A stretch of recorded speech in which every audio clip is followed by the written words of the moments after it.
Check, check, check. Don't come. Check, check, check, check. T. One T, check, check.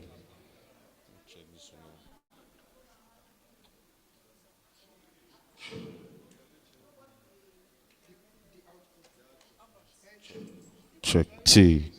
A. See this one, they for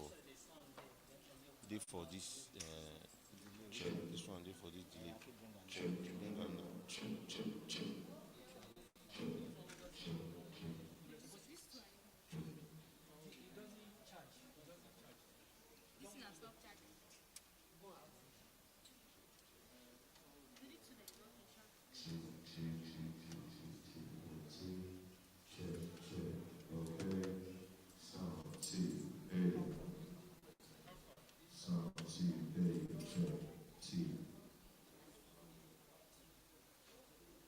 T, check.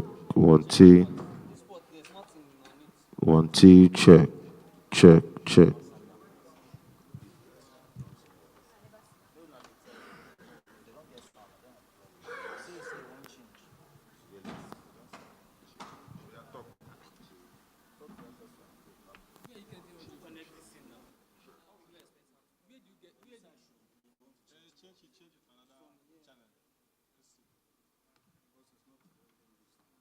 Mic check, one, two. Mic check, one, two.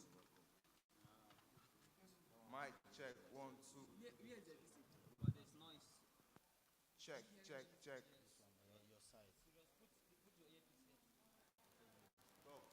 Mic check, one, two. Mic check, one, two.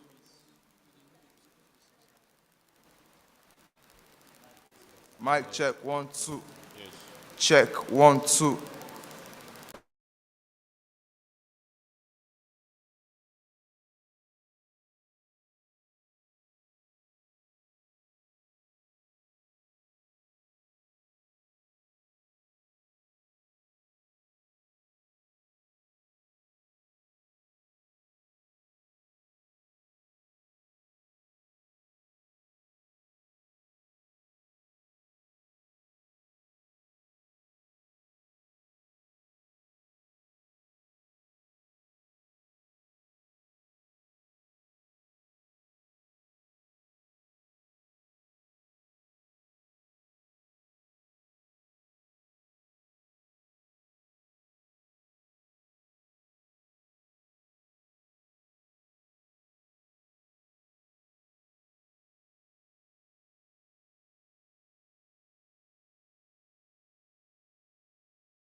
30 on the dot, no matter the amount of people we have. So once again, we're sorry for starting late.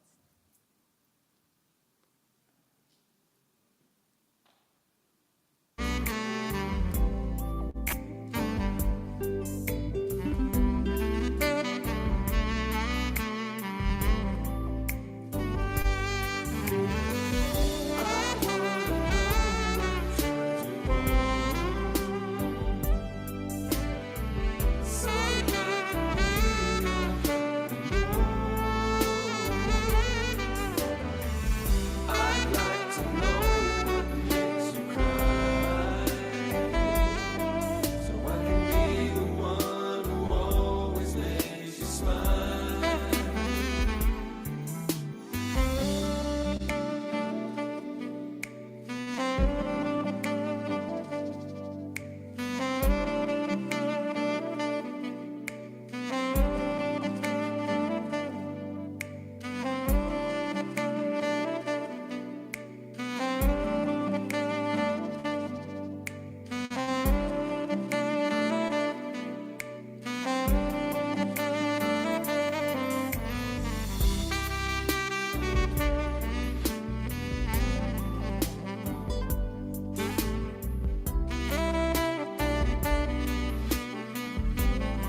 T.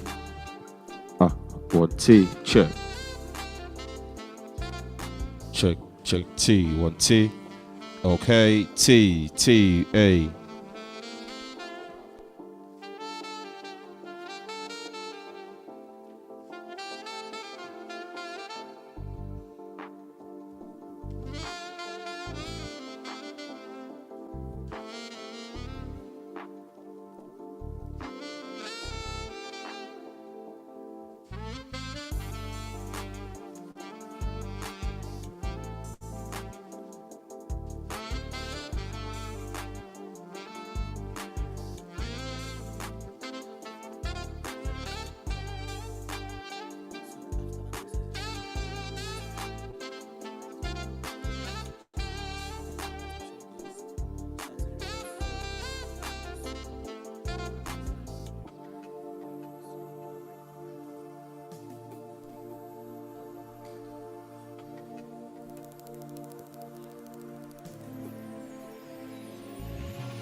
Stand as we take the Nigerian national anthem.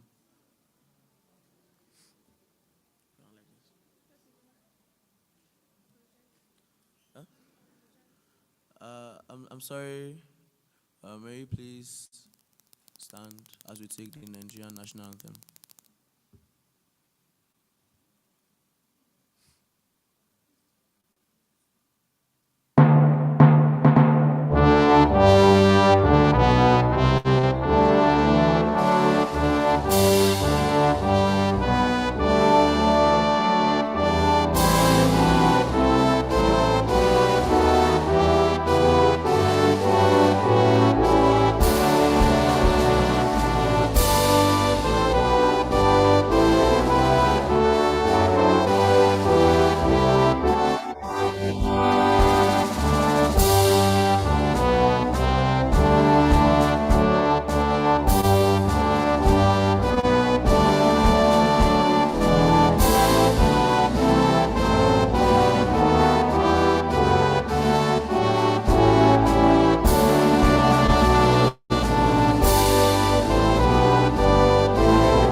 Pledge. Stand my country, to be faithful, loyal, and honest, to serve Nigeria with all my strength, to defend our unity, and uphold our honor and glory, so help me God. Welcome, everyone, distinguished ladies and gentlemen. You may please take your seats.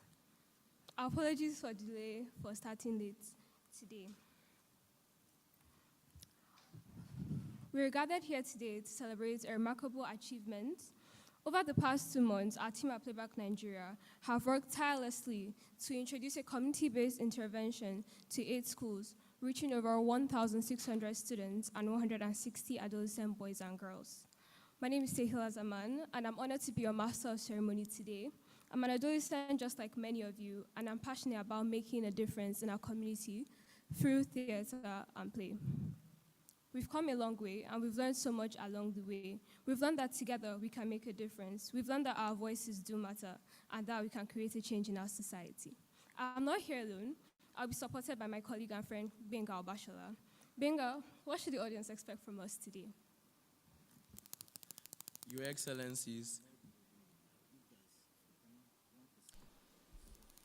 Excellencies, distinguished ladies and gentlemen, today we're here to reflect on our journey, to talk about our lessons learned and our successes from the project.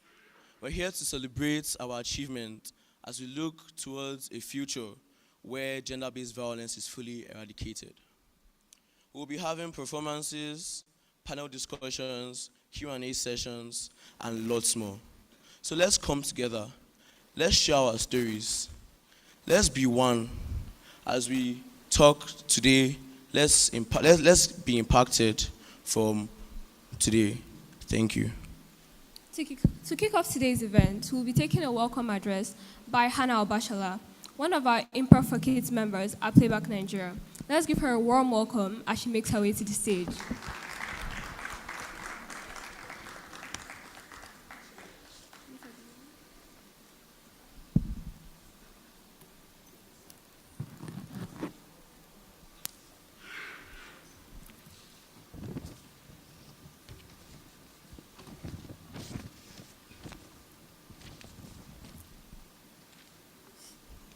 Your Excellency, distinguished ladies and gentlemen, my name is Hannah Obashola, and I'm so happy to see many people here today to support the Maru-a-pula project.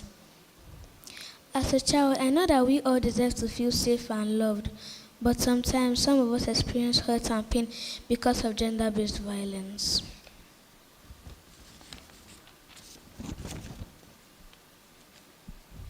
That's why this project is so important. It helps us to learn about consent, respect, and kindness. It shows us that we all have the power to create a world where everyone can thrive.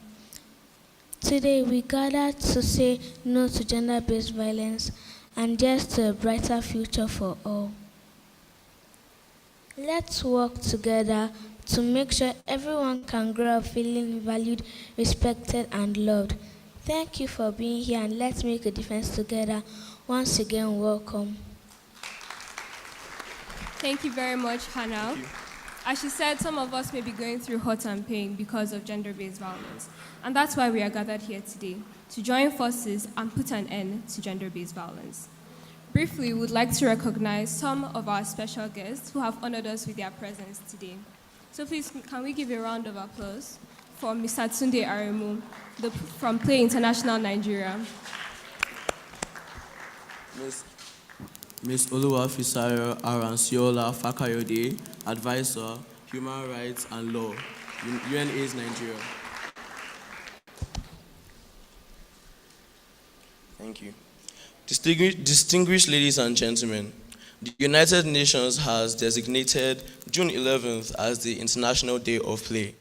This day signifies it highlights the significance of play in our lives, especially in children and their parents. Play is essential for building connections, fostering creativity, teamwork, and mental relief. Everyone has the right to play. At Playback Nigeria, we utilize play as a form of psychosocial support to survivors of the insurgency of gender-based violence, especially in the Northeast, to the caregivers and the children. We use play in educational settings to foster learning, promoting empathy and bedside manners in healthcare, and collaborative listening, awareness, and humanity in business and corporate world. The newly ratified International Day of Play reinforces the importance of play and work at Playback Nigeria. Next on our agenda, we have Let's Play in commemoration of the International Day of Play. So please join me in welcoming for his first session, our host. He's the Grandmaster of Play himself, the CEO of Playback Nigeria. A round of applause for Oluwadamilola Abdullahi Apotieri. Thank you very much.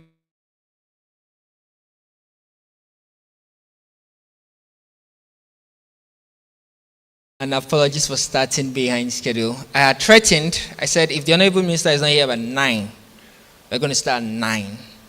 But then, who am I to challenge God? So we really apologize. We sincerely apologize. We're supposed to have about 160 students, about 256 students in here. Half of them are from government-owned schools that don't have school bus. So for those who are here, please put your hands of applause for them.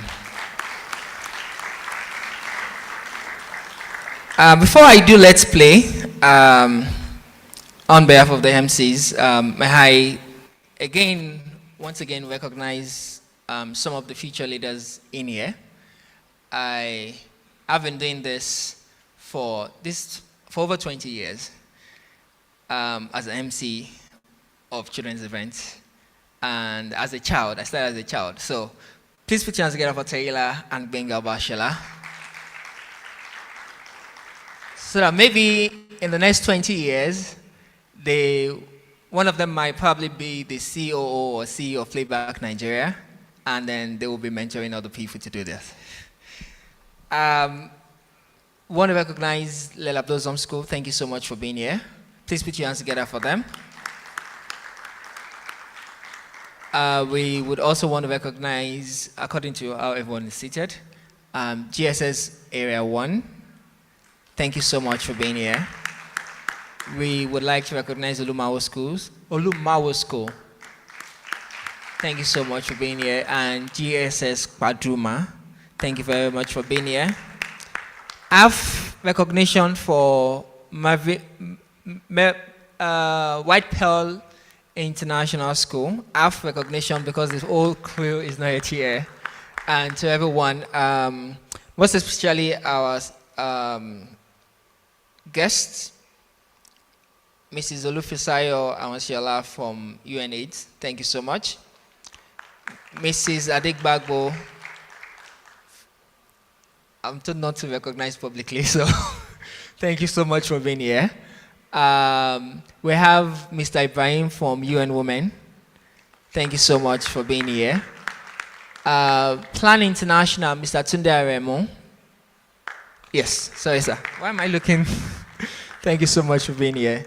And to gentlemen of the media, AIT Dark Communications, thank you so much for the crew. AIT News. This is recognition of, not a vote of thanks. Daily Times newspaper, thank you very much. Dogza Digital, thank you very much. All right, so let's play. Like I said, a couple of days ago, precisely on the 11th of June, we had the first ever International Day of Play. When I had that, I think I had about a day or two. I didn't sleep all through the night. I was happy. Yoruba would say, if they ride us inside me, it will not gallop or not stumble. All right, so because this is something we've always wished for, something we've always promoted, and like our name implies, playback. Apart from the fact that we play back stories, we also play. So can I invite everyone to please join us in playing in commemoration of the International Day of Play, because play is not just essential for children, play is very important for adults. And like we say, when we stop playing, we start dying. So whatever age we stop playing, that's when we start dying. So can I ask everyone to please stand?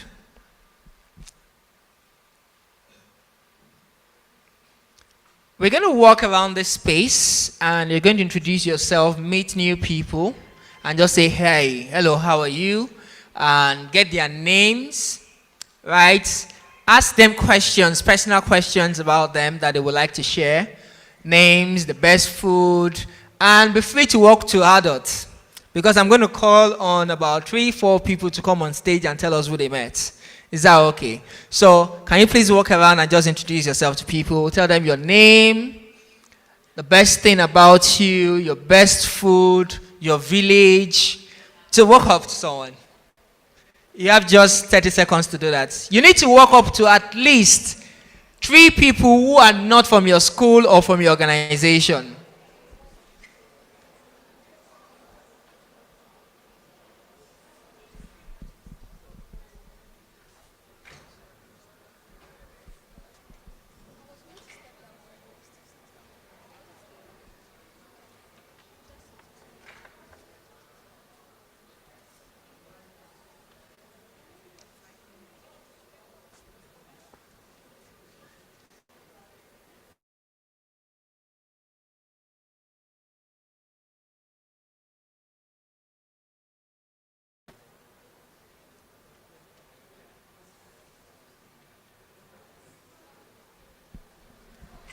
Make sure you have the name, 3 people, you meet at least 3 people.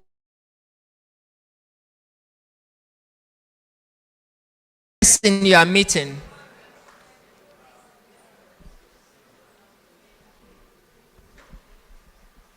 What school is that? Let them come in. Mervyn Academy. Come in.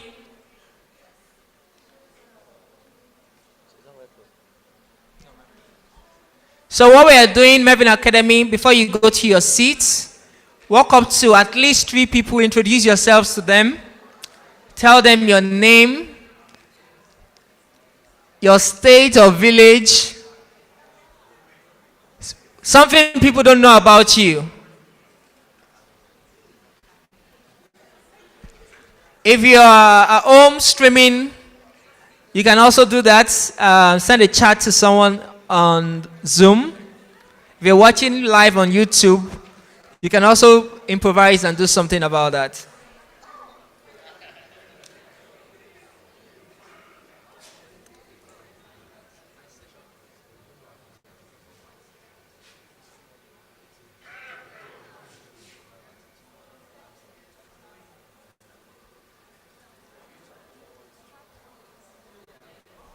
All right. Because of time, I want you to stand with the last person you are just meeting. The last person. Just pick a partner. Just pick a partner. Just pick a partner. Stand with one person. And I want you to face your partner. Make sure that partner is not from your school. For the adolescent in here. What school is just coming in? GSS, what is that?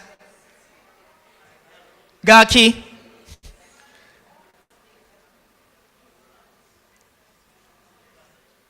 All right, GSS Gaki, once you drop your bag on your seat, walk up to a partner, choose someone that is not from your school.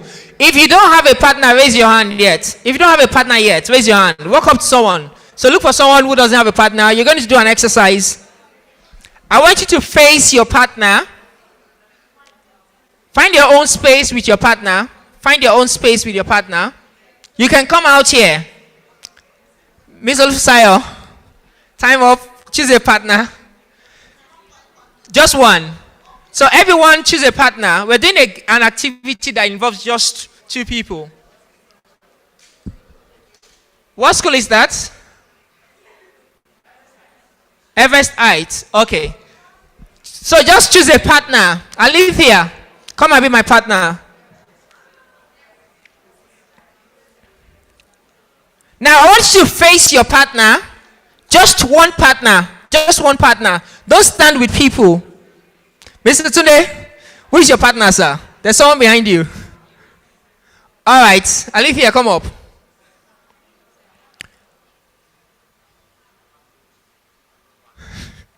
You can sit in front of your partner. No problem. All right. So you're going to play a game to count 1, 2, 3 with your partner. Right?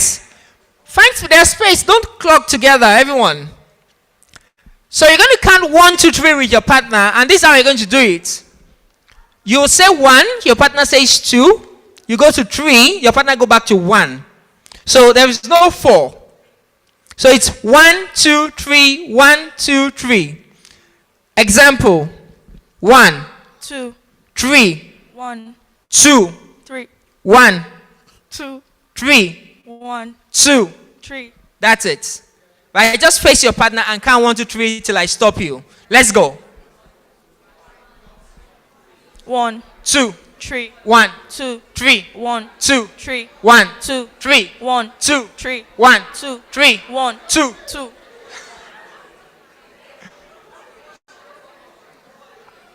All right. If you tried that, raise your hand. If you made a mistake, raise your hand. Clap for yourself if you make the mistake. All right, I'm going to take it a step further. Instead of saying 1, the person that is supposed to say 1 will just clap. Right? So it becomes. Hello, hello. Hello. Can I have someone hold this? Hello. Okay, thank you. So it becomes 2, 3, 2, 3, 2. 3. Like that, right? So it's 2, 3, 2, 3. So whoever is supposed to say 1 says just clap. Replace 1 with clap. So let's go. 2, 3. Let's go again. 2, 3, 2, 3, 2, 3, 3, 2, 3, 2. 3. All right, clap for yourselves. All right, we're going to take it a step further again. Instead of saying 2, so 1 remains the clap. Instead of saying 2, just jump a bit, right? Or stamp your foot. Stamp your foot. So it becomes 3, 3, right? So the person that is supposed to say 1 claps. The person that is supposed to say 2 stamp a foot. And the person that is supposed to say 3 says 3, right? So let's go. 3,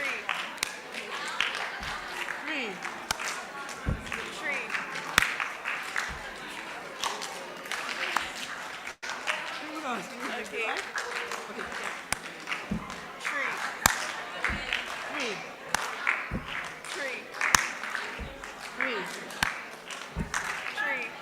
All right. The final step, instead of saying 3, just lift your shoulder to represent you jumping, right? So it becomes,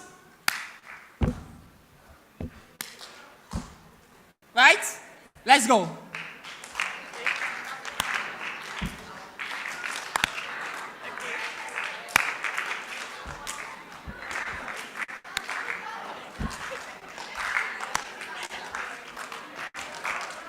All right. Let's put hands together for ourselves. I am going to call on one group that is really sure that they can do this, come and show us, while the rest of us go back to our seats. If your group is sure, yeah, please put your hands together for them. Where's your partner? I need the pair. So come with your partner if you have a partner. Where are they? All right, let's put hands together for him. Come over. Yes, thank you. Please put your hands together for Alithia for volunteering. Your hands together for Alithia, please. We're waiting for you. Come over. GSS, yeah, both of you. Let's see if they've learned something about this. And I would like to ask for feedback. What happened? What did you observe playing that game? The rest of us, we can sit down. All right, so you want to play? Right. What's your name? Zita. Again? Zita. Zita, what school? The Mervyn Academy. Mervyn Academy. Emmanuel Emmanuel. from GSS Garki. GSS Garki. All right, so let's go. 3, 2, 1. I will have them start. Let's go.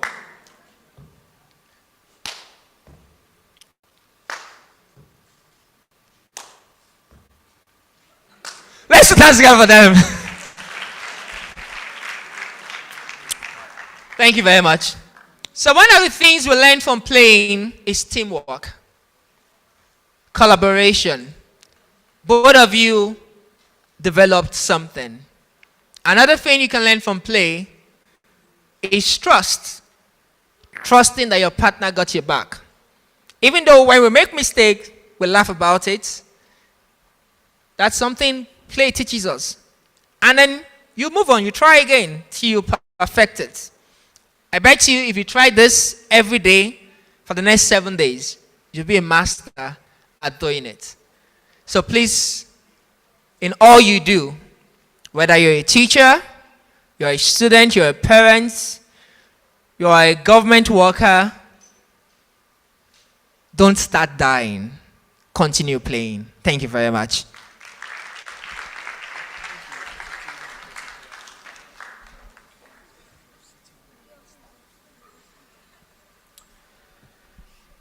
Thank you very much, Mr. Damola. I'm sure that was quite an interactive session, and everybody is now energized up for the rest of today's event. Before we continue, we'd like to recognize the rest of the FCT Women Affairs Secretariat. Please let's give a round of applause for them.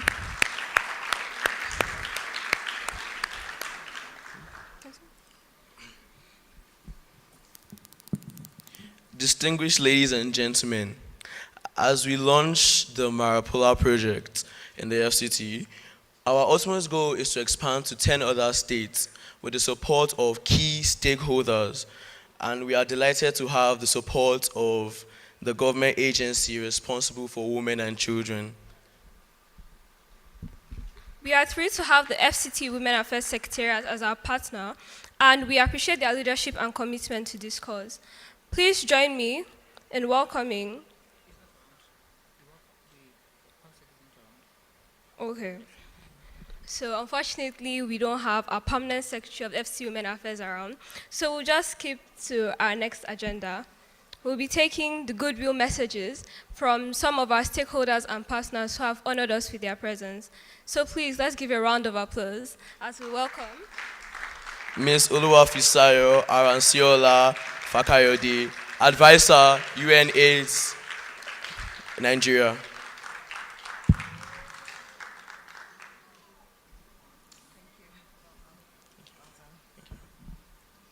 Hello, everyone. Good morning. That's super cold. Good morning. Are we happy to be here? So the energy has to go up. You're all looking good, beautiful, handsome. You're looking committed. And it's such a lovely privilege to have you all in the room. So good morning. Good morning. Good morning, our leaders. Good morning, our wonderful young persons. Good morning, our change makers. Lovely to have you, because importantly, you are change makers, and we all recognize, we all realize that you're change makers who can bring about the change that we so need. First off, I'd like to bring you warm compliments on behalf of our country director, Dr. Leopold Zeking. He's a lover of young persons, and he would really so much have loved to be here, but is caught up in some other pre-scheduled engagements. So sincere apologies, he's not here to see your lovely faces, to have some playtime with you like we just did. But I'm here to support, and I'm here to fill in that gap. First off as well, I'd like to thank the Playback group, Theater and Drama Group Foundation, for this highly thought out initiative, all geared towards ending gender-based violence. I would also like to thank the FCT Women Affairs Secretariat for their commitment to tackling gender-based violence, and also for recognizing the key role of young persons just like you in bringing about the change that we also desire to see. I was once in your shoes. Remember, I'm sure you didn't know me, but I was once wearing uniforms like you, seated somewhere in a hall somewhere, listening, participating, probably doing drama as well, debating. And one thing I saw in myself as a young person was that ability, not just seeing myself as young, but as an instrument that could help to bring about social change, that could help to bring about development in my country, in my society. So first off, thank you for being interested in coming here today, because if your school had told you, you could have turned it down. You didn't necessarily have to be here, but thank you so much for creating time to be here. Do we all know about violence against women and girls? Who knows about it? Can you do like a show of hands? Have you ever heard anything about violence against women and girls? Yeah, oh, okay. Can I hear a yes or a no? Yes. That means all of us know what that is. That's good, because that's the first step. We must know what violence against women and girls is. It's one of the most prevalent human rights violations across the world. It's a really deep issue. And truth be told, because we have boys in the room, there's also violence against men and boys. So it's a mix of everything. So even though we're talking about violence against women and girls, we're talking about gender-based violence, because no gender, whether male or female, is spared from this violence. And what I want you to see yourself as is that child who can bring about change in their little spaces. Because if we look at it, the question is, where do human rights begin? It begins in those really small places, in our classrooms, in our homes, in our flats. Pretty small that sometimes you might not even be able to locate it on a map. But it's there, and it's tangible, and something has to be done about it. If we look at the data, we see that about 1 in 3 persons face gender-based violence. The global statistics says that. That is huge. So on your pew, maybe you have 3 persons next to you. So one person, probably, that's what data says, amongst the 3 that is sitting there, probably might be going through a form of gender-based violence. It's no respecter of whether you're small, old, whether you're Christian or Muslim, northern, from the south, regardless, it's there. I work for UNAIDS, and we are trying to end AIDS as a public health threat by 2030. So we see the link between gender-based violence and HIV, because it increases vulnerability to HIV. I wouldn't bore you with the data. What I really want to pass across today is tackling and ending gender-based violence is everybody's business. Whether you're a child or you're an adult, but I'm particularly talking to the adolescents that we have in the room today. Is ending gender-based violence your business? Do I get a yes or no? Yes. Is it your business? Yes. You know, we have this quote where you say, mind your business and drink water. We get to say that a lot as fun. But ending gender-based violence is everybody's business. And accelerating youth engagement and seeing yourself as that instrument is really, really key. I have just a few points in my goodwill to say, what can you as a young person do? Can someone tell me one thing you as a young person can do? Who has an answer? There are so many bright, smart people in the room. I'm sure someone has an answer. What can you as a young person do to end gender-based violence? I should assume nobody can tell me. Oh, thank you. Please, come forward. Please clap for him. Come forward. Thank you. That's a he for she. Thank you. You're championing human rights. Thank you. That's really thoughtful. Okay, good. Oh, okay, so I have 2 persons. Male. Whoa. Fantastic. Well, I would say if you see something, you should say something.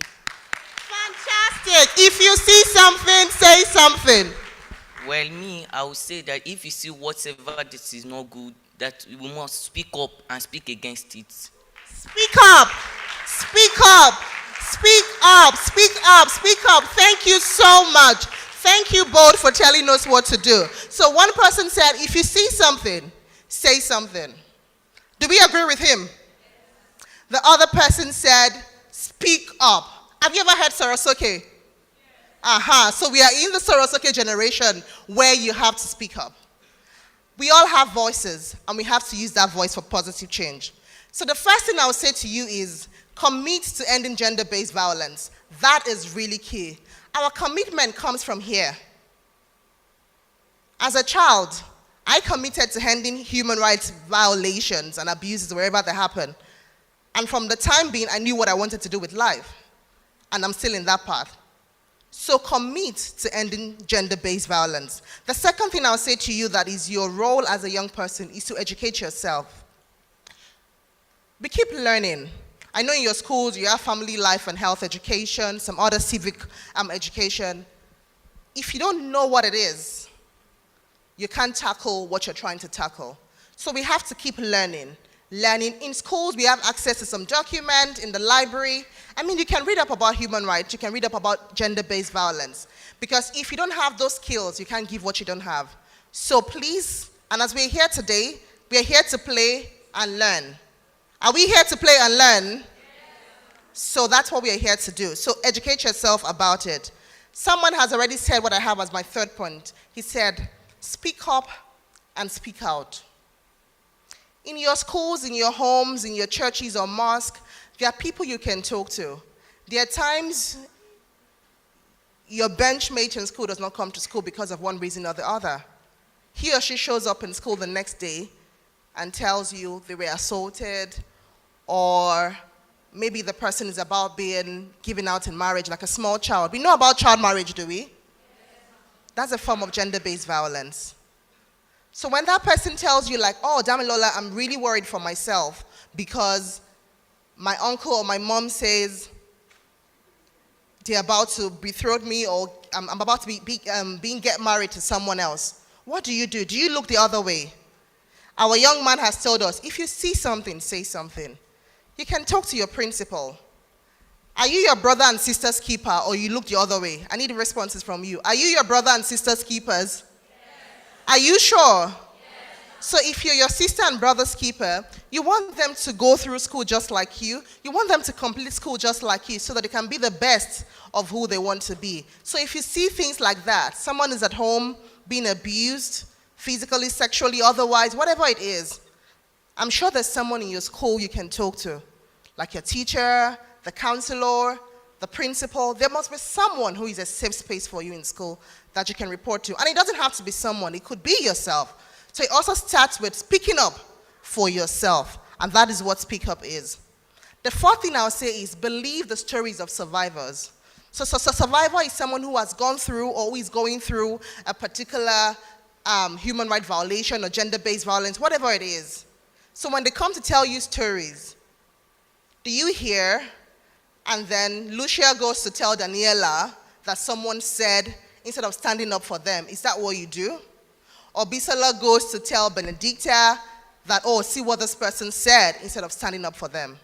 You need to believe what the person tells you. I know you're young persons and you can handle things on your own, but I mean there are teachers, there are counselors in your school whom you can speak to. Don't be a passive bystander. I've always said that. So a passive bystander is someone when something is happening, they just look the other way. He said speak up. The love for humanity is what should go in your heart. Last year at the International Day of the Girl Child, when I met Lucia, Daniela, and Co., I told you about being your sister's keeper.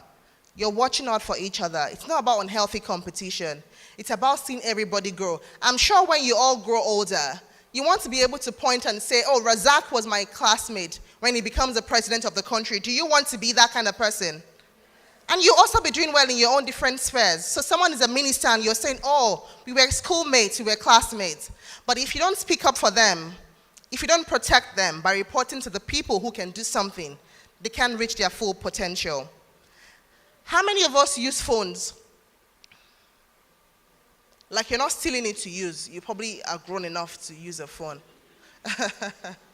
Okay, just a couple of us. So what do we do with our mobile phones? Have you ever heard about Greta Thunberg?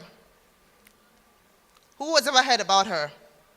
She's a young girl just like you, who is doing a lot globally about climate change, who is bringing about a lot of change in our society about climate change. but she didn't see herself as a small person. She was bringing about change through using creative means. So the seventh thing I'll tell you is get creative. We do art. How do you use your art to represent things? You could be in a debating society. How do you use that debating society or debating club in your school to talk about key issues? How are you using drama in school? Like you're here today, and I'm sure we'll see some lovely things that will be presented to us. How are you using those things? Who can sing here? Who is a good singer? I'm not going to call you to come and sing. Just tell me. Who sings well? Quite a number of people. Who knows about, who would I say, Davido? Okay. We know about who else? Who else is popular? Quite a number of persons. You can use your own music to sing about social change. I'm sure if you've read about Fela, you weren't born, but if you heard about him, he was singing about social justice, singing about social change. That means people can use their art to bring about change. If you draw, you can draw about social things. So in your school, you're also using it to educate others. After you've educated yourself, you owe it to your colleagues as being your brother and sister's keeper to pass on the knowledge. So you draw something online, you take it to school, and then you're showing someone, or you draw it in the house or in the school, telling this person, this represents bullying, this represents this. And you're telling them, we shouldn't bully another student because all human beings are born free and equal in dignity and rights. So you're using your art, your even sciences to talk about these social issues. You can, as a science student, you can educate other colleagues about the dangers of child marriage, the health effects of child marriage. So we all have that power within us in this room to bring about change. The eighth tip I have is for us to engage men and boys, and I'm so glad that we have men in the room today. The issue affects both female and male gender. So it's really good that we have men in the room today who are also key people in bringing about the change that we so want to see. So my plea to all the young persons in the room, don't see yourself as little. If someone like Mandela saw himself as small, if someone like Dora Akunyili, so do you know Dora Akunyili? Do we? Okay, maybe not. But if some of these key people who have brought about change in their societies saw themselves as really little, they won't bring about change. So I want you to leave this room today seeing yourself as a change maker. Are you a change maker? Yes. Who are you? Who are you? Who are you? So you're re-echoing that you're change makers. I do hope that you leave this room with that commitment, that you're a change maker, and that in your little spaces that you can bring about change, that you can bring about progress, that you can bring about development. Nigeria is our country.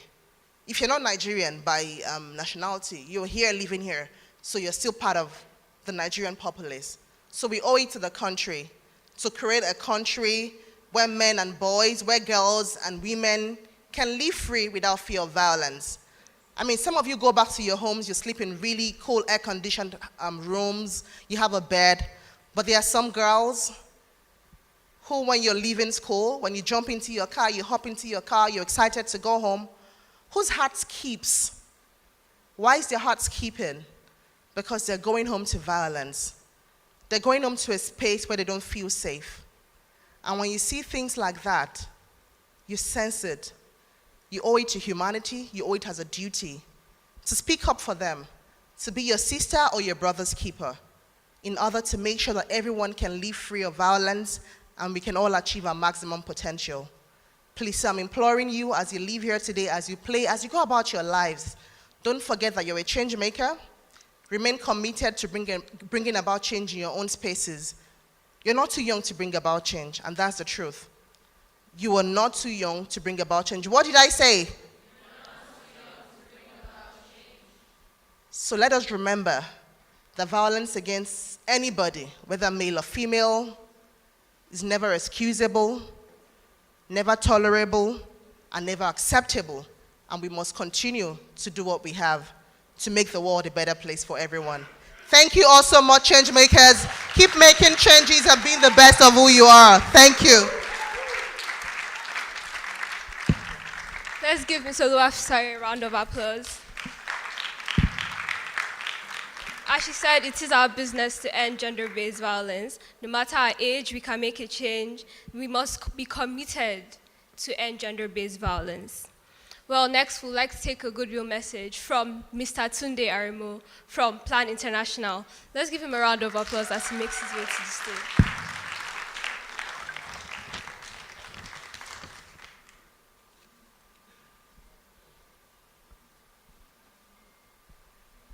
Thank you very much. Good morning. No, that energy, I'm not feeling it. Good morning. Aha. Though I think it can still be stronger. I'm Tunde Aremu. I work with Plan International. Plan International is an international NGO. We work on issues affecting children and girls. But we are especially interested in issues affecting adolescent girls. And the reason for this is also because there's a reason. There's a tendency for people to lump issues affecting girls and women, everything together. But then adolescent girls face peculiar challenges. And I hope one of the suggestions I'm going to make, in addition to what she has said here, is that to address issues of gender-based violence, you also need to read. And one critical information I will give is that when you talk about those who are mostly affected by gender-based violence, they are usually girls and women between the ages 15 and 44. It's not as if it does not affect children. It affects children, it affects girls, it affects adolescent girls, young women and women. But those mostly affected are girls and women between ages 15 and 44. And I will want you, how many of you use tablets here? You have access to tablets, am I right? You have access to computer, am I right? Okay. You have access to internet, am I right? So I want you to actually research into this and find out why are girls and women between those ages the most affected. I think it's one critical exercise you should take away from here.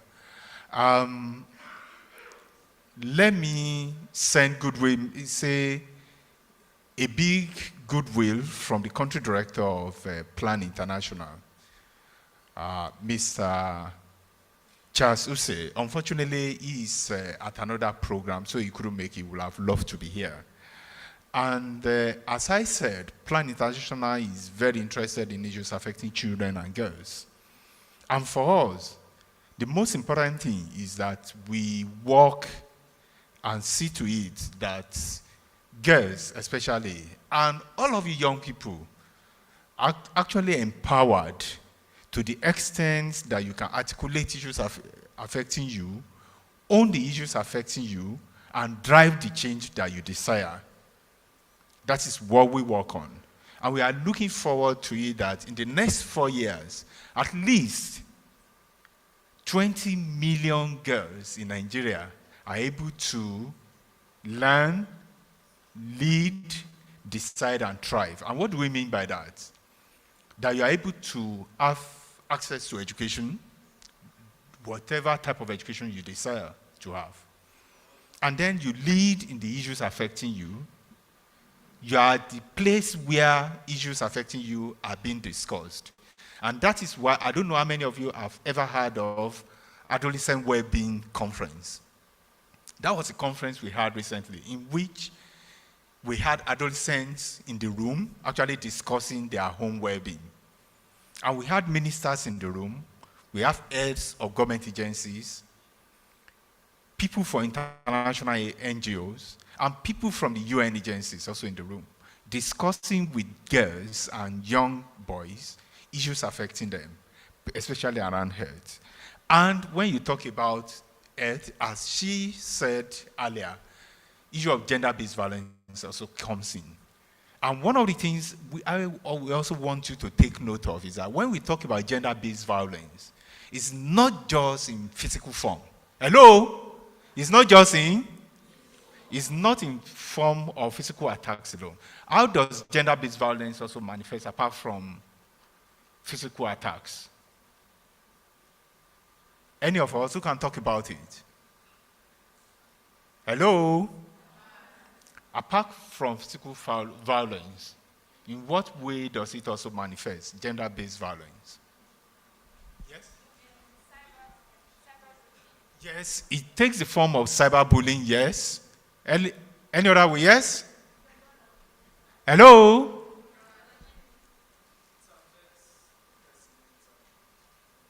Mental, I can't hear you very well. Okay, thank you. That's also one of the ways in which affects people. Please, can you appreciate them for that? There's also what you call emotional violence. You know that? In form of abuse, use of strong words, and everything. And some of the bullying that also take place in schools are not just in form of being pushed, being beaten. It's also in terms of the type of language people use around you. I don't want to take our time and talk about what she has spoken about and what you need to do. But maybe one other thing that I will add to that, in terms of what you need to do so as to save us time, because we started very late, is that it's not just about speaking up. Sometimes speaking up as individual is not enough. You need to start organizing yourself. Hello? What did I say? So, how many of you have clubs in your schools? What type of clubs? Do you have anyone addressing you of gender-based violence? Hello? Do you have any addressing you of gender-based violence? None. You can look at the possibility of having one, that when you hear something through that club, you start speaking out. Even where people, some of the students in your school don't belong to those clubs, you can encourage them to quickly alert you so that you also alert the relevant authorities in the school. That's one. The clubs you already have, you can also start organizing around gender-based violence. You can ask people who know something about gender-based violence, who have clear understanding of the ways in which GBV manifests, to come and talk to you and build your capacity on how to identify it when it's happening, on how to address it. Hello? Am I speaking to us? Okay. So, finally, as I'm stepping down, what we're also talking about is empowering communities through theater, particularly when we talk about GBV. I also have a background in the theater. And one of the things I keep telling people is that when you talk about theater, it's not just about entertainment. Hello? It's not just about? She has spoken about music. And the theater is very important because what you say in a whole book, hello? What you say in a whole book, in 3 days seminars, workshops, can actually be stated in a 1-hour theater performance. And the advantage of that too is that when a story is enacted through theater performance, it stays with you. You don't forget it. Hello? You don't? Or how many of you forget the stories you have seen in movies, in stage play? Do you forget them? No. So it's easier to pass messages through the theater. And what I always say too is that through your clubs, through your associations, you can also start focusing on how to build capacity, on how to use theater performances to also propagate anti-GBV messages. Then, critical too is that you can also scan the environment, and with the aid of your teachers, also look for organizations that are already partnering with young people. As I said, with Plan International, we work with young people.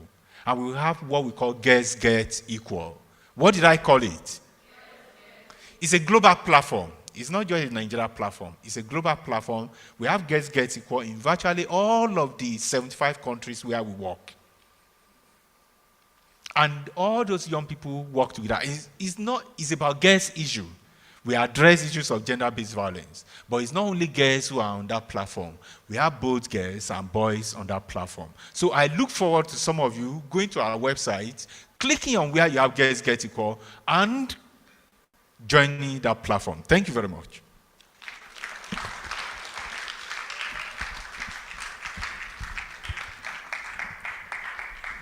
Thank you very much, Mr. Atsunde.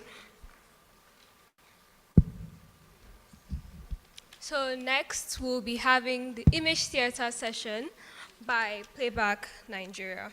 In many Nigerian cultures, a deep-seated gender bias persists, perpetuating the notion that males are superior.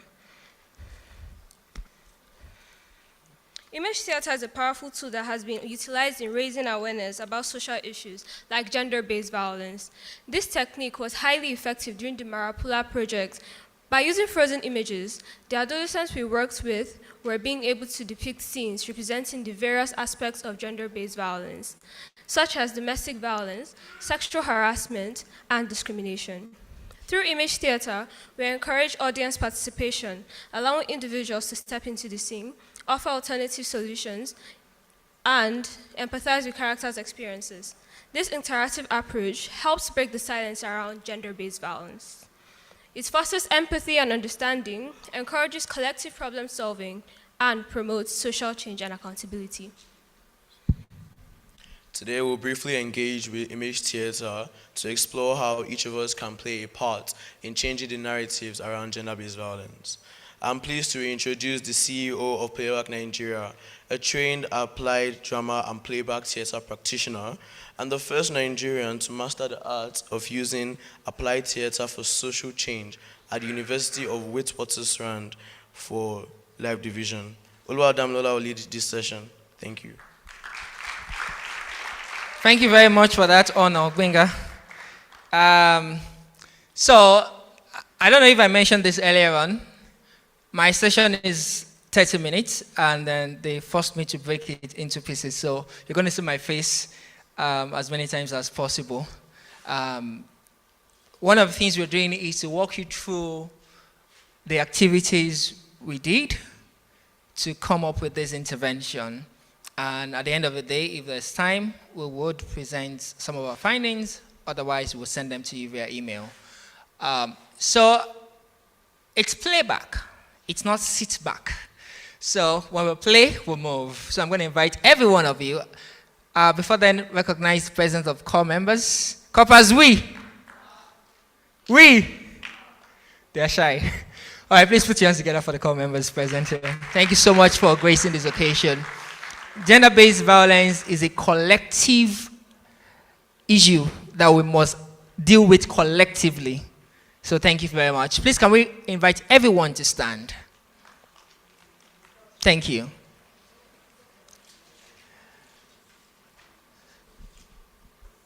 I'm going to ask you to please be a sculptor with your own body. Right? I'm going to have you be a sculptor with your body. I want you to show a reaction of fear with your body, using your face and your whole body. At the count of 3. 1, 2, 3. All right, I'm going to call 1 or 2 things more. A reaction of excitement. 1, 2, 3. A reaction of anger. 3, 2, 1. All right. So what I'm going to do is I'm going to have us be 3 in a group. Right? 3 people or 4. Find your space. 3 or 4 people. Partner with 3 other people, so you're 4 in a group. And form a mini circle with them. Yes, so find a space. Please feel free to move out of your role.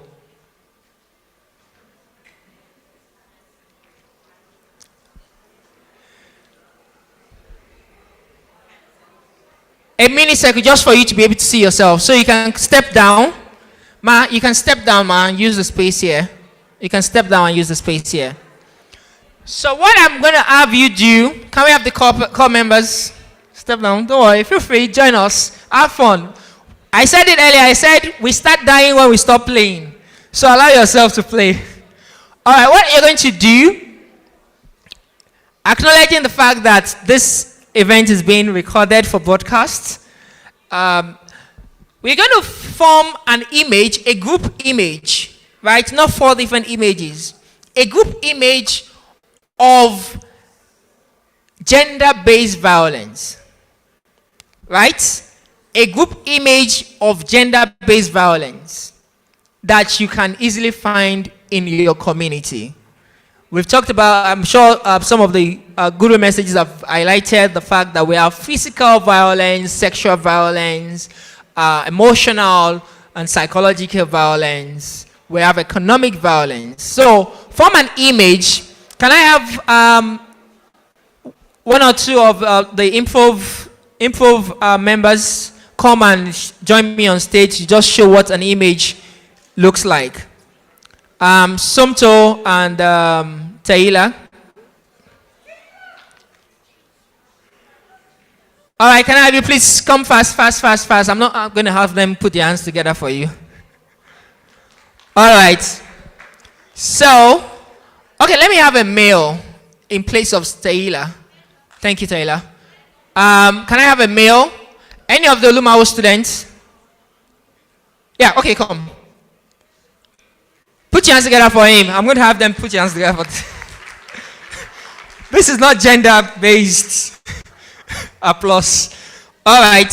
So at the count of 3, just show an image, or I can form this image.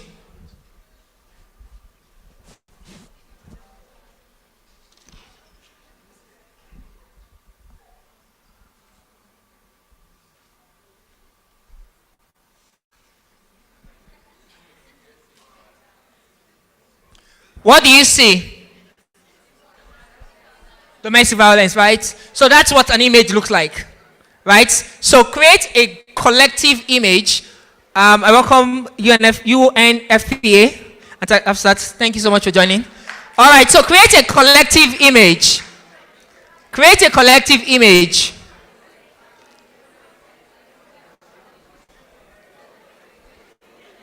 You have 1 minute to come up with that image with your group.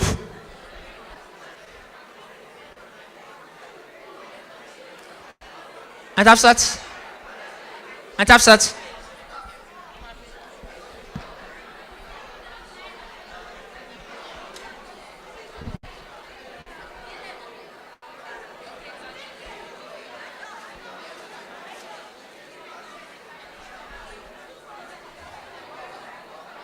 Can I have a volunteer? All right. Do you have your image? Do you have your image?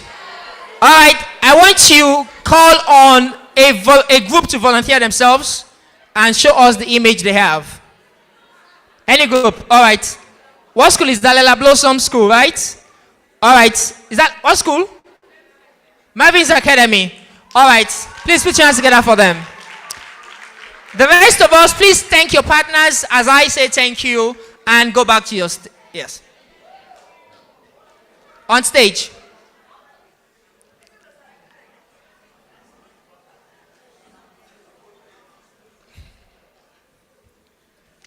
All right. So I'm going to have them show us the image. If it doesn't really depict gender-based violence, we might add to it. And then I will invite you to go through the process of how image theater works. All right, so can we stand here? Is it okay to move the podium? Dogza, is it okay to move the podium this way? All right, so can we have the not story, the picture or the image that depicts gender-based violence. And maybe we should do it this way. Sorry. One of the emphasis we are placing is violence targeted against women. Right? Against women. The gender-based violence targeted against women. Because we agree that 1 in 3 women would experience gender-based violence before the age.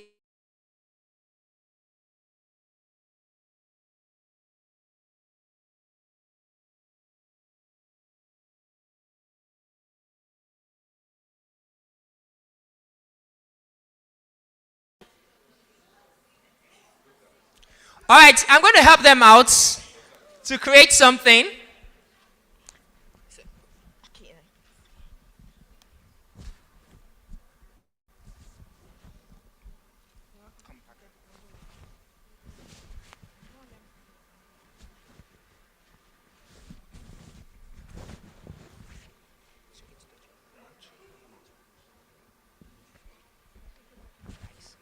Close your eyes with your hands. With your two hands. Close your eyes with your hands. With your 2 hands. Your mouth with your 2 hands. Don't laugh. All right. Try my brain now. Try my best. Yeah. It's not going to be. Yeah, it's not going to be. It's image. Just still. Why? Okay. Why? Fear. Show the fear. Okay. Yeah. So what do we see in this image? Can I pass the mic round? What do we see? Do we have extra mobile mics? Please come forward for now.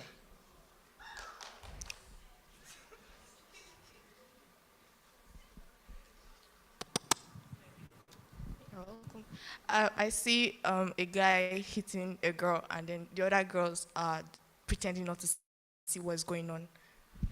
So the silence around it in the society, right? What else? Thank you so much. Please put your hands together for her. What else do you see in this image? Anybody? There's a hand there. Yes.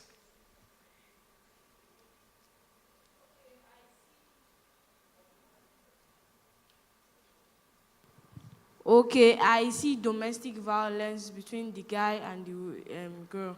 Okay, the guy or the girl or the man and the woman, they can be anybody. An image can be interpreted in 1,000 words. So we agree that we're seeing domestic violence, and what does this depict? The silence, right? Do we see this in our society? Yes. Right? Metaphorically, we also see this. It can be any form of violence, and we see the silence around it. Is it a good image or a bad image? So it's a bad situation that we want a change for. I need a volunteer to show us the right image, that what we really want to see. This is what we are seeing now, right? This is what we are seeing now in our society. What do we want to see in our society? Anybody? All right. Can you please come? You come and change them, right? You are the sculptor. Put your hands together for him.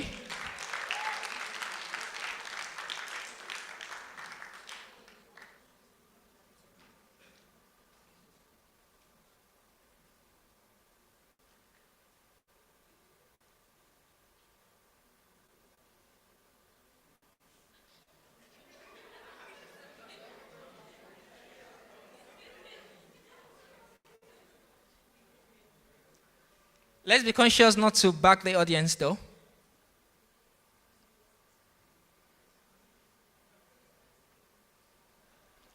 All right, what do we see now? What has changed? They are praying for her. Can you tell us what's in your image? What I see in my image is that they are helping her. They're helping her. All right. Thank you very much. Please put your hands together for him. All right. Can I have someone else? We're going to have 3 people, and we'll choose the best, right? Can I have someone else who would like to offer a solution? Yes, please come. No, you're still. So go back to the original image. Go back to the original image.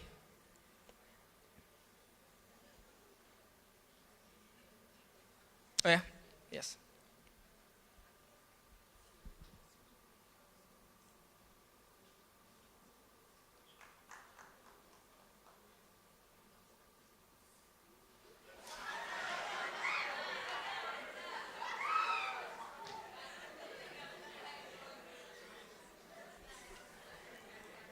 All right. What has changed? Happy family. But did we address the situation? All right, please put your hands together for her. So I need a final person. If we don't get, then I'll invite one of our stakeholders. Yes. So let's go back to the original image.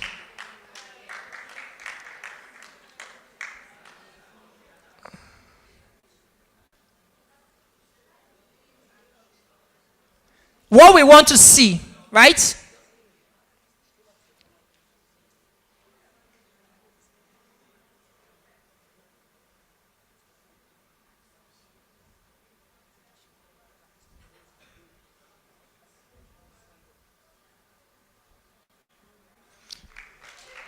All right.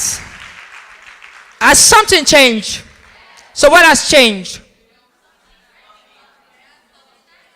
Can I have the mic? Can I really get someone? Because we're recording and we need to hear what you're saying.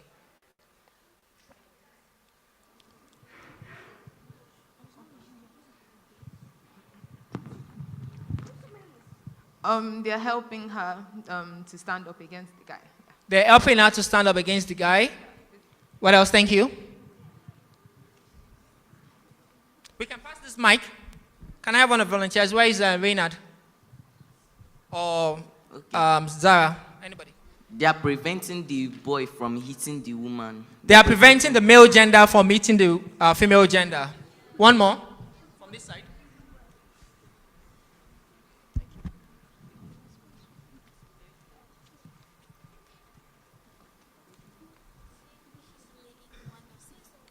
All right, one more. Where is it?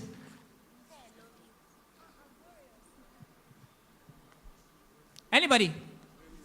What do you see now? We can have from the adults.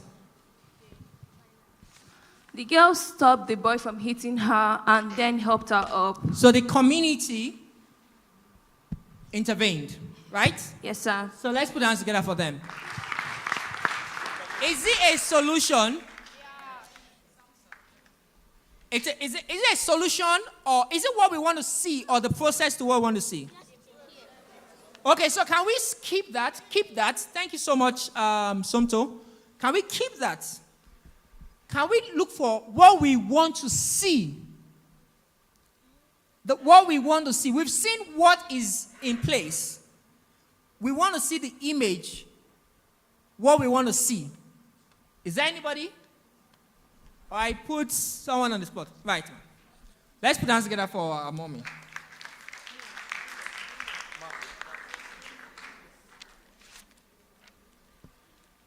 It could be justice. It could be whatever, what we want to see. Okay. Another volunteer, anybody? Please come. Put your hands together for him.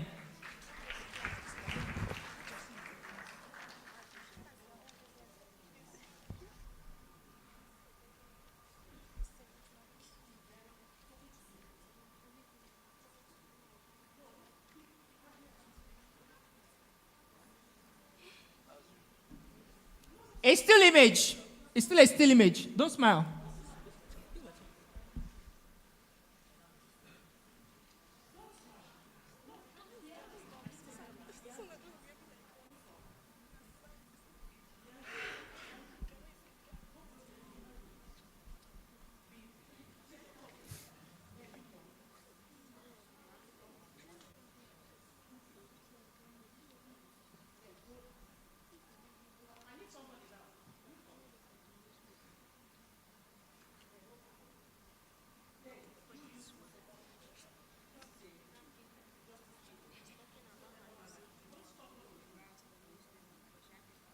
All right.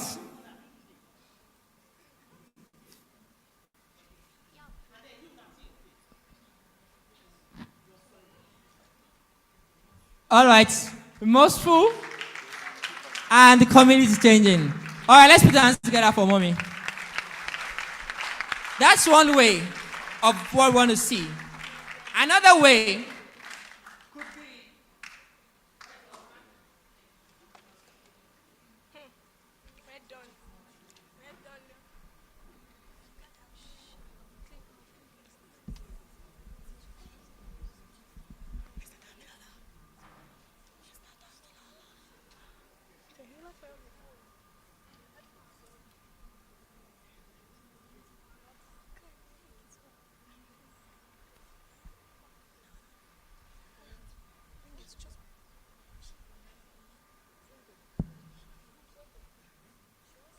what do I want to see? I want to see peace and unity. I want to see from the first image awareness, people talking about it. I want to see people saying, yes, we won. And I want to see a united family. It could also, someone else might want to see the man arrested.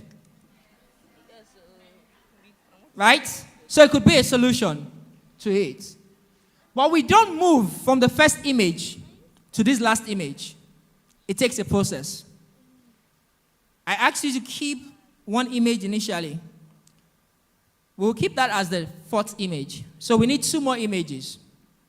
Because of time, I'm just going to take you through the process. I won't invite more people to come and take the process. So can we go back to the first image?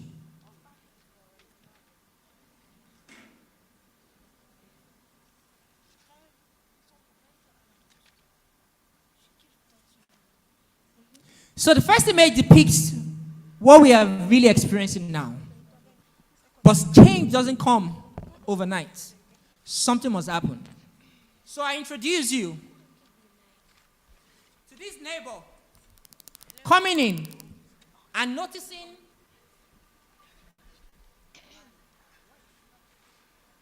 the system of silence and asking why. That might be the first thing that we need to happen. The second image.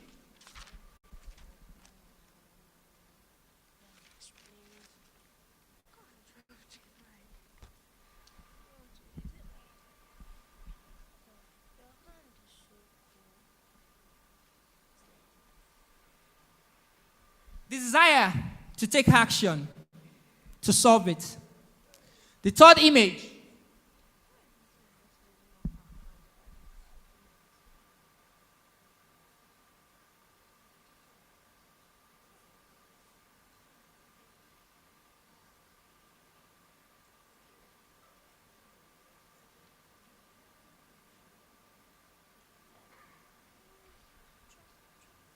A system where there's a community to support survivors of gender-based violence. And there's a community to talk to the people perpetrating gender-based violence. Maybe if you go through this process, we can I have my phone? Get to the fifth image that depicts what we want to see in the society. So please, ladies and gentlemen, it's not going to happen overnight. We had to engage these young people to go through a process of image theater, to first identify the issues of gender-based violence, think of ways to solve it. How do we get to the future we want? Thank you very much, ladies and gentlemen. That is what image theater represents. A question? Hold on.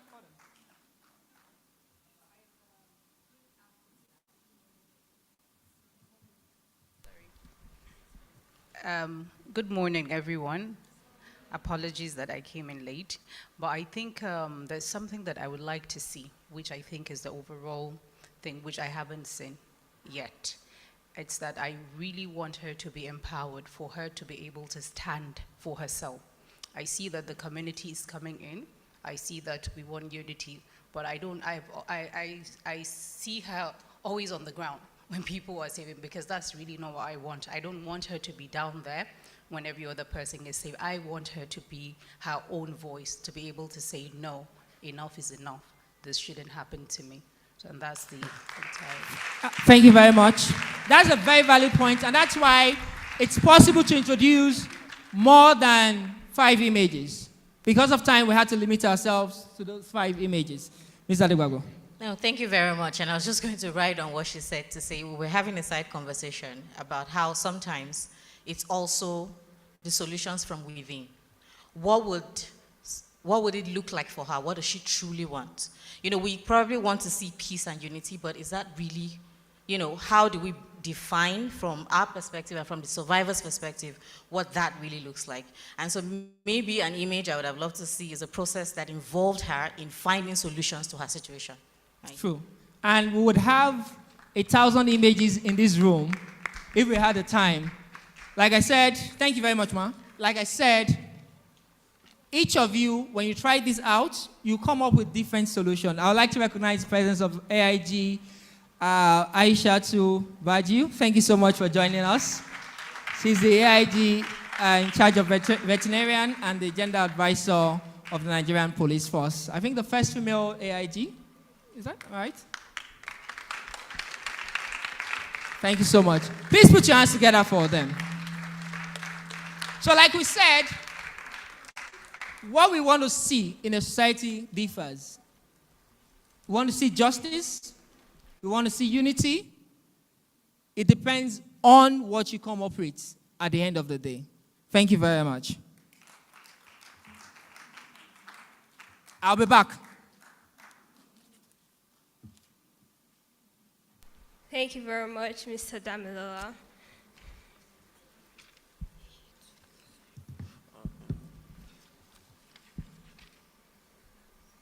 Next on our agenda, we'll be taking a presentation from Ulumawu School. In many Nigerian cultures, a deep-seated gender bias persists, perpetuating the notion that males are superior, embodying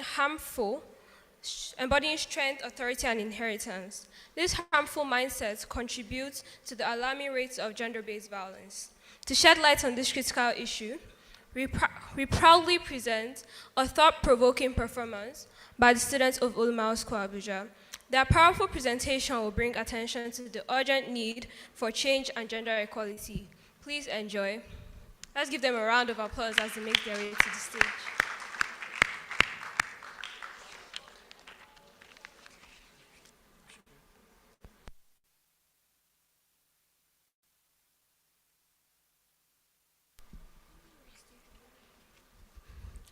Hello, boss. Don't worry now. The house rent, I know you're owing me, but then 3 months, don't worry. I'll give you time, don't worry. You know I'm a big man now. I'll give you time to pay it. In fact, take 3 months free. Take it. It's not by force for you to pay. Don't worry. You know, I'm your guy, I'm your G. No problem. No, I've not done it yet. I honestly don't have money for her school fees. I don't know what the plan is. I don't think it's not by force for her to go to school. Daddy. I'll call you back. Good afternoon, sir. My children, what's the problem? Sir, please, today, sir, they released our examination results, sir. Sir, please, I wanted you to have a look at it. I got 45 over 100, sir. 45 over 100? Yes, sir. What's the pass mark? Sir, 50, sir. Okay, that's not bad. It's not bad. I'm proud of you. It's good. Sir. Thank you, sir. I appreciate it. What's your own? I got a 99 over 100. Let me see. What is this nonsense? You're bringing 99 over 100 to my house. You're even running. You've had the audacity to run. You smiled at me. You greeted me like everything was fine. Are you well? But I passed Shanky. See, let me just tell you this. I don't have money for your school fee. Shebi, you know. So I'm not going back to school? Do you need school? Just stay at home and be cooking. Is that not your job in this house? That's basically a job of a woman. Just stay at home, cook, sweep, whatever you want. Just don't find yourself in that school. You, my son, you make me proud. You know that. Thank you, sir. Oh my God. What should I buy for you? Sir, there's this new phone that you listen, sir. Please, sir, can you find it? You want me to buy you phone? Which one? Sir. Don't worry, I'll buy all of them for you. Don't worry. You make me so proud. I'm sorry. You get out with this, your results. You're telling me sorry. Which one is sorry? Get out. Get out.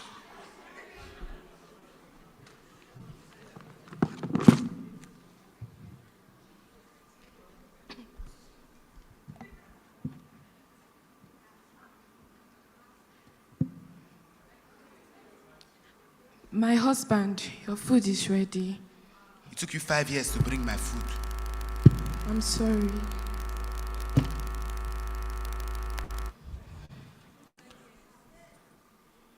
Do you know how this food tastes? Do you know? Taste it, Seth, taste it. You can't even taste your own food. That's how bad it is. What is your problem? Can't you use sense? There's always one problem or another with your food. One day there's too much salt. Another day there's not enough salt. One day there's too much Maggi. Another day there's not enough Maggi. What is your problem? I'm sorry, my husband. You never even bring water for me, so you want me to choke and that's the plan. But just kill me now. Kill me. I'm sorry, What's my the problem? husband. Get out. Take this crap away. I'm sorry, my husband. God. This is what I'm paying bride price for. This is the goat I paid for. Just get out.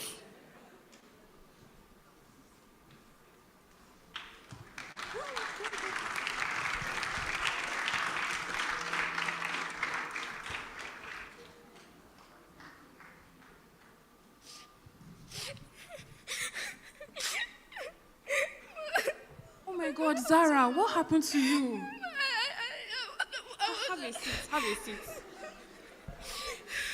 What happened? Share with me, what's wrong? So, the results were released 1 week ago, and my brother failed, and my father was proud of him.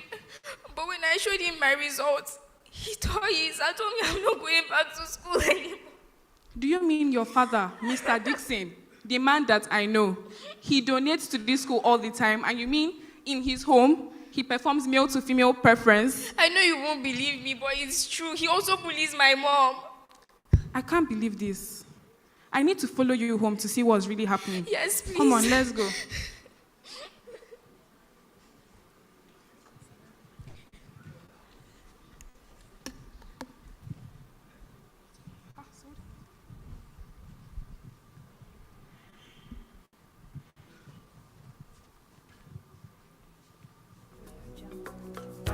These women these days, they can't do anything. They're just useless. See the nonsense food she even brought for me. Tasting like crap. I don't understand. They are only good for cooking. The cook itself, you can never even do it well.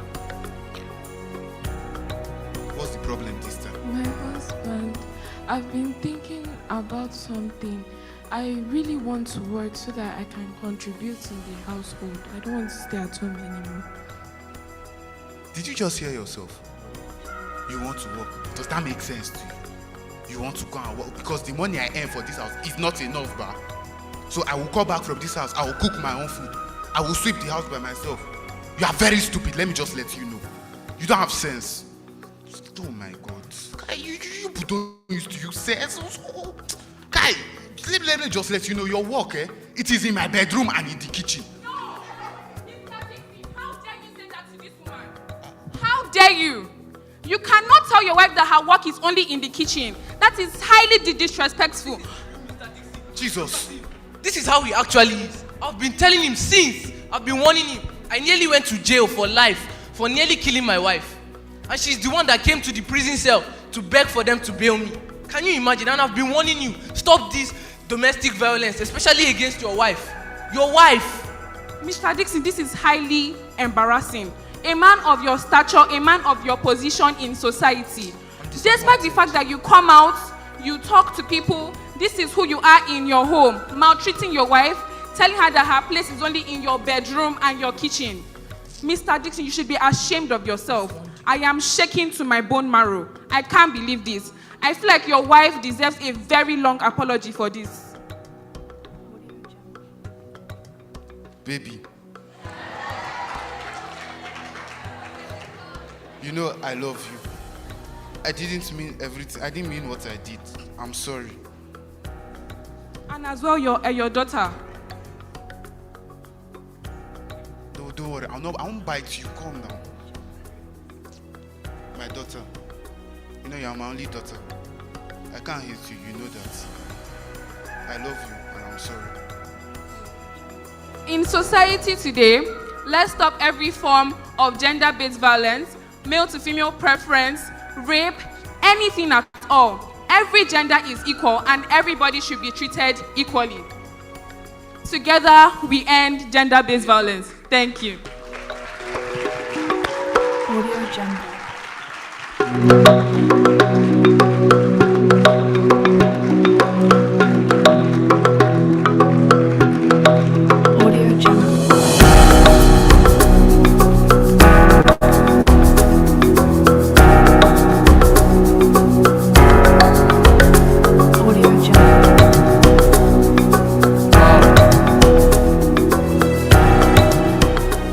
Wow, that was a thought-provoking performance by Maru School. A round of applause for them. Now, I was actually this close to shedding tears because, it was very, very, very, very touching. Well, up next is a performance by Junior Secondary School Area 1.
This club before you come and kill me.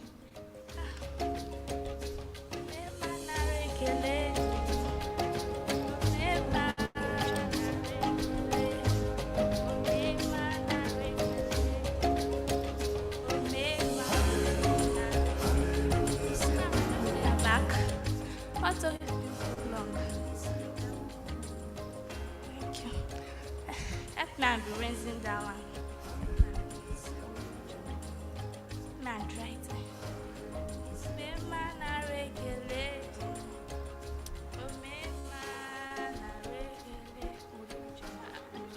Where are you going by this time of the day? Want to go and play ball by this time of the day? Can't you see us sweep? Can't you see us dirty? Can't you help us and sweep it? It's our work. Your daddy says later if you finish cooking, you will come and open that your dirty mouth that you want to eat. Aya, go.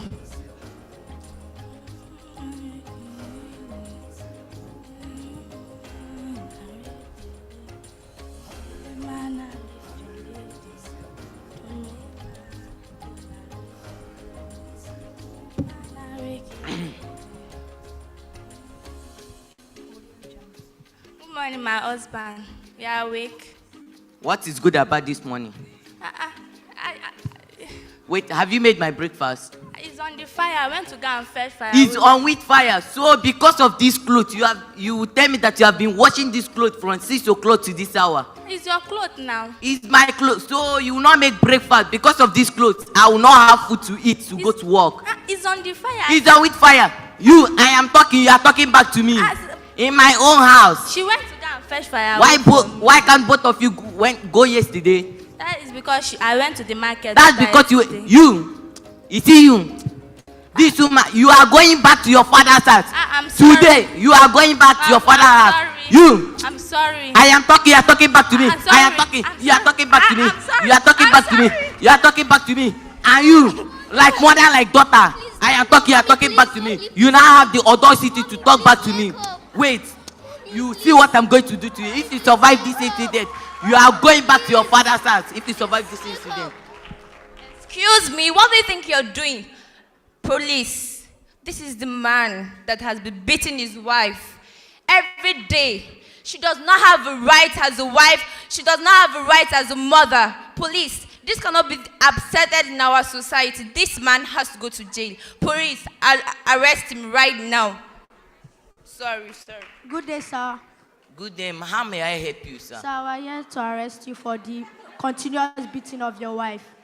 Sir, but, sir, she's my wife, sir. I can... Anything you do or say will be used against you in the court of law. Please follow us.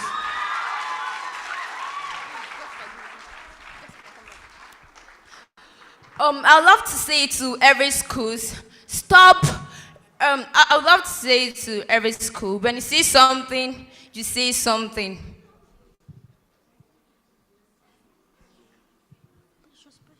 Together we are all saying, Thank you.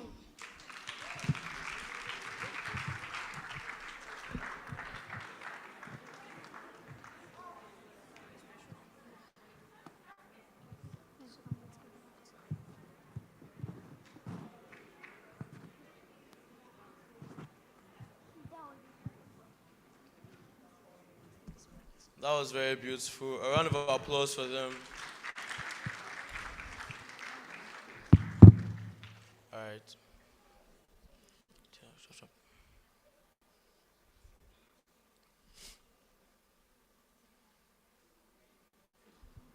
Sorry, everyone. Gentlemen, it's our pleasure to introduce some of our champions of change who have been able to be part of the Maru-a-pula interventions pilot phase. We have the privilege of hearing from some of the 160 adolescents who have courageously explored the use of applied theater to address change concerning gender-based violence. Please join us in welcoming on stage some of the students who will share their personal experiences and insights on how the project has impacted their lives. Let us hear their stories and be inspired by their resilience and determination to create a safer and more equitable world for all. So let's welcome representatives from JSS Area 1,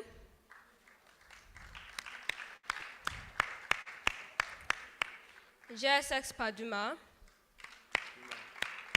Olumau School. Let's give them a round of applause as they make their way to the stage.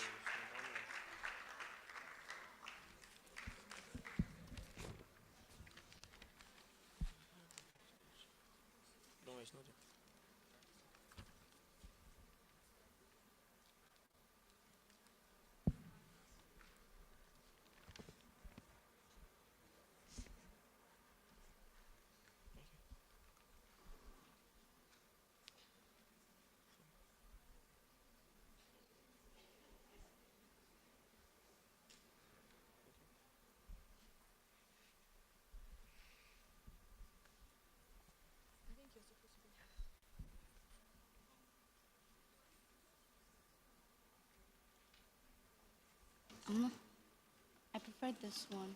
Okay.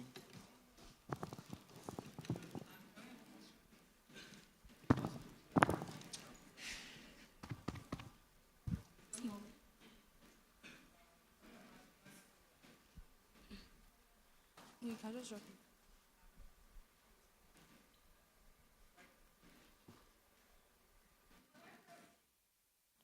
Can Y Pro International School please send a representative for this interactive session?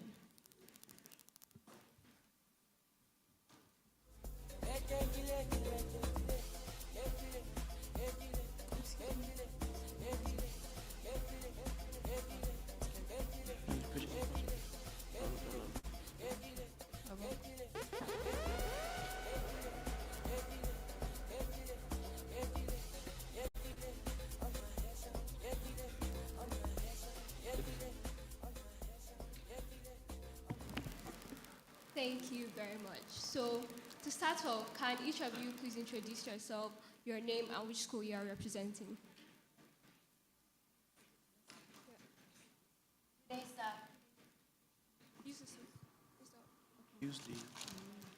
Good day, sir. Good day, ma'am. Good day, my fellow students. My name is Oko Precious Idwele. I'm a student of Junior Secondary School Area 1.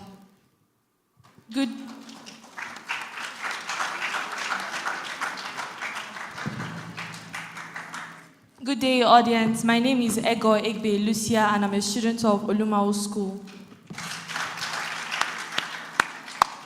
Good day, ladies and gentlemen. My name is Onuolu Chifevo. I'm representing JSS Paduma.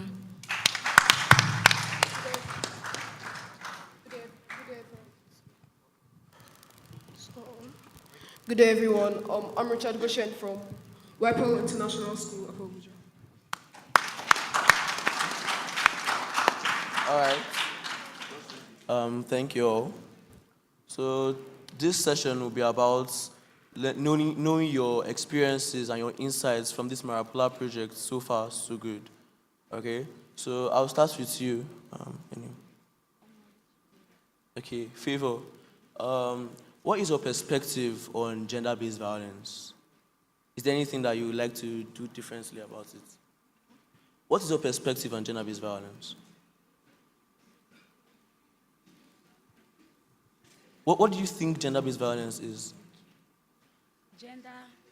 Gender-based violence is where people are maltreated or oppressed by the following sex. Okay. And what would you like to do about gender-based violence? What would you like to do? Do you want to change it? How do you want to change it? Talk to the mic. Okay. How do you want to stop it, yes?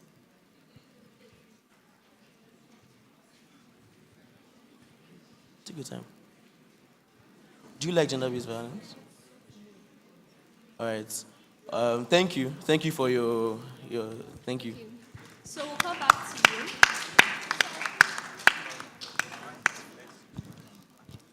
Okay.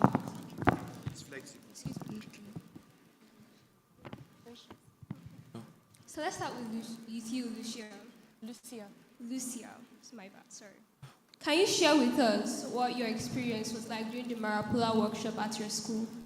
Okay.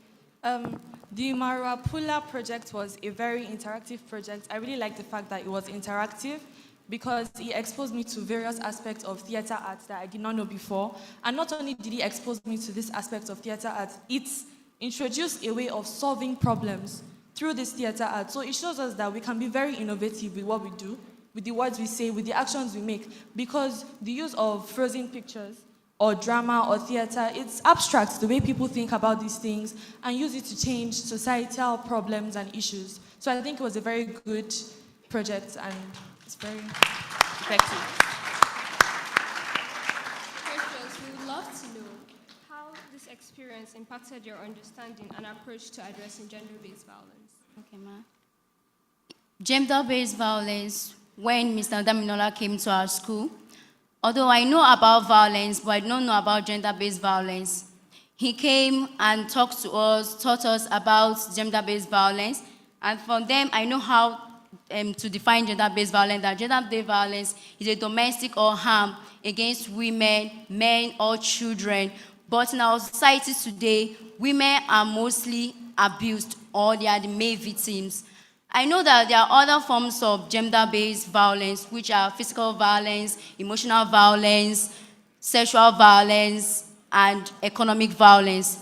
Then in the economic violence, that was when I found out that a woman has to work to support the family too. Women should not sit down at home and fold their hands. We should work together so that there will be peace in the family. Physical violence, I learned that a man should not discriminate a woman just because he feels like he has more power than the woman. He should try and help the woman too. In the sexual violence, the man and the woman, they can also discuss about their own urge. If the woman is not ready, the man should also try and understand the woman.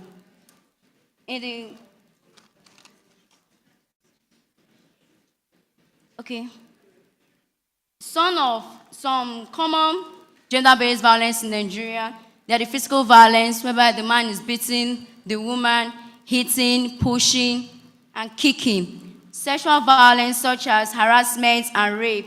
Emotional violence, such as harassment, intimidation, and humiliation. And cyberbullying and online harassment. I also learned the effects of gender-based violence, several long-lasting include physical injury and health problem, emotional trauma and physiological distress, social isolation and stigma, increased risk of suicide and self-harm. To address gender-based violence in Nigeria, government, schools, and communities must work together and support learning environments. Some strategies include encouraging participation, and leaders in gender-based violence prevention efforts, increasing access to counseling and support services of gender-based violence. If you or someone you know have experienced gender-based violence in Nigeria, there are resources available to help. The Nigerian National Government Human Rights Commission, UNICEF, the NGOs, even the Playback Nigeria, here that we are, you can also seek for help. Thank you very much, Precious. Okay, ma'am. Thank you very much. All right, Goshen, is there something that you want to say to those that have been abused just because of their gender? Is there something you'd like to say to them? Yeah, firstly, I would like to say a very big thank you to the Playback Nigeria and to their representative, Mr. Dami, who really opened our eyes on the gender-based violence. Now, if any one of you sitting right here have been abused, like based on the gender-based violence, if any of you here are victims, I would just like to say that you should keep your hopes high. You shouldn't feel like, oh, since this have been abused sexually, physically, mentally, or psychologically. I would like to say that, hope is not lost. That you always have a place to go to. You always have the Playback Nigeria. You even have the teachers in your school or your neighbors, your friends. Just say something if you're going through any of the forms of gender-based violence. Thank you. Thank you very much. Thank you guys very much for sharing your powerful stories and insights with us and our audience. Okay, ma'am. We should all stop gender-based violence. Women are mostly molested, raped, and abused by men. Don't keep quiet. Call for help. Don't be silent. We should speak out. We should speak up, for the future is now. For example, the drama that we display here is a deep root of a mental awareness program, just to let you all to know how we can deal with gender-based violence in our society. When I further my education, I would like to render services to Playback Nigeria. Thank you. Thank you very much, Thank you to the rest of our representatives from each school. Your experiences and perspectives are invaluable in helping us understand the impacts of the Maru-a-pula project and how we can continue to create positive change. Please do help me and give them a round of applause as they make their way back to their seats. Thank you.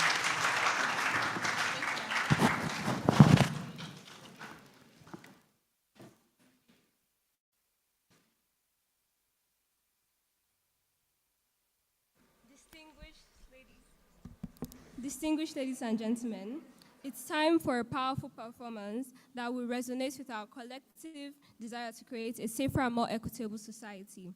The students from Banki's Private School, Abuja, who participated in the Maru-a-pula project will present a thought-provoking theater performance that calls for action to end gender-based violence.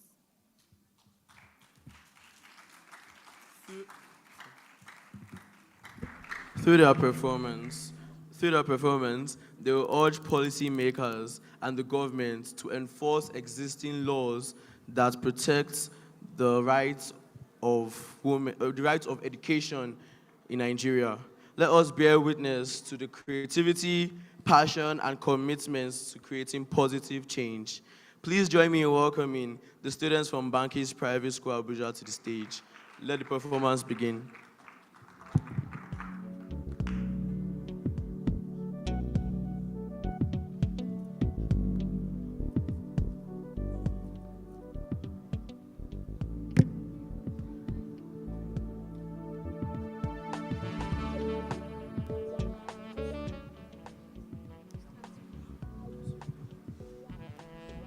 Always known you're a very stupid woman. I've always known you're a very stupid woman. Come here. We'll get on today. Get out, Joe. You're very stupid. Sit down here. What's all this? I'll tell you to do something. You'll be telling me no. When did our start? Come on. You have started growing wings, this woman. And I will block them. See, by the time I'm done with you, you're prepared to go back to my house. Idiot. Nonsense. Calm down. Calm down. What my sister done to you today? Can you imagine this useless woman? I gave her an instruction about my own daughter, and she's here telling me no. When did I start? If you look at you, I'm at your house, try to there. Idiot. Okonkwo. Don't tell me anything. My sister has not even recovered from the beating you did to her yesterday. How does that concern me? But don't worry, in fact, I've already reported you to the king. You took me to the king? Of course I did. You took me to the king? Baba Obina? Yes. All right. Let's go. My sister, let's go. Nonsense. If you may. Take it to your useless sister out of here, Joe. Not to my side.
My king, this is the couple whose case has been brought to us.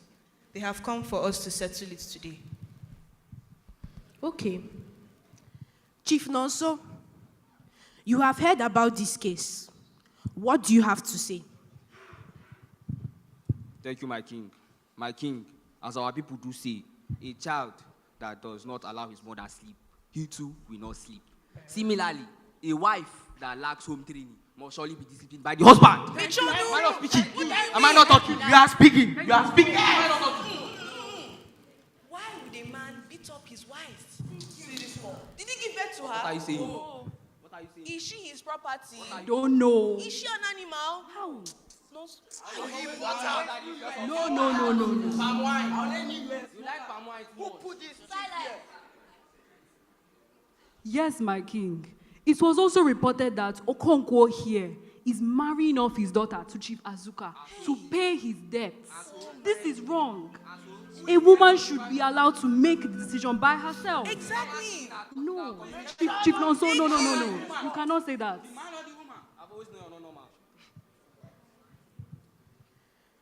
Chief Jonas, what do you have to say for this matter?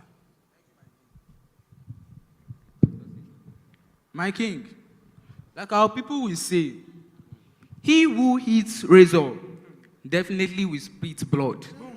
Of course, if a woman disrespects her husband's opinion, she too definitely must spit blood. Are you saying? My king, one of the reasons why Mr. Okonkwo here is fighting with his wife is that she has the audacity to go against his decision to circumcise their daughter.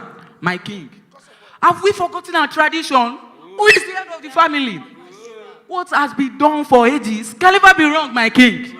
Am I not speaking? You are speaking. You are speaking. How did you become a chief? Who made you a chief? Chief Jukes, what do you have to say on this matter? Igwe, it is said that wisdom without skills is useless. Our women, including Mama Ngozi here, are complaining that our girls of this community are not being sent to school because of the refusal of their fathers to enroll them. I think Okonkwo here, the father of Ngozi, was wrong in that area. Shut up there! Shut up! How can a hungry man like you? How can a hungry man like you? Must be crazy. Who made you chief? How can you just come here and come to this chief country hungry? Look at him.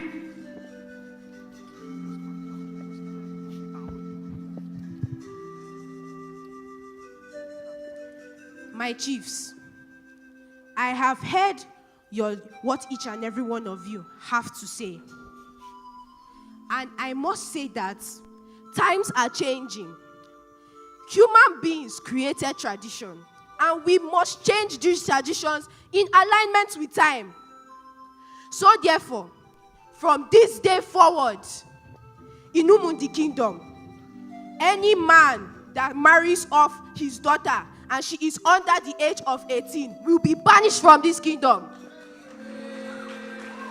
From this day forward, in my kingdom, let a man say he wants to circumcise his daughter. You will pay a fee and you will be banished. Now, each and every one of you, listen to me. Any man who has the guts to lay as much as a finger on his wife, he will face my wrath and the wrath of the gods. This is my judgment.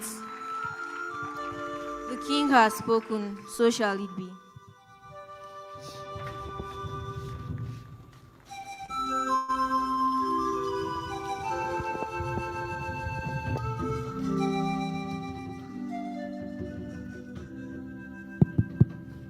Let us work hand in hand to put a stop to gender-based violence. Thank you.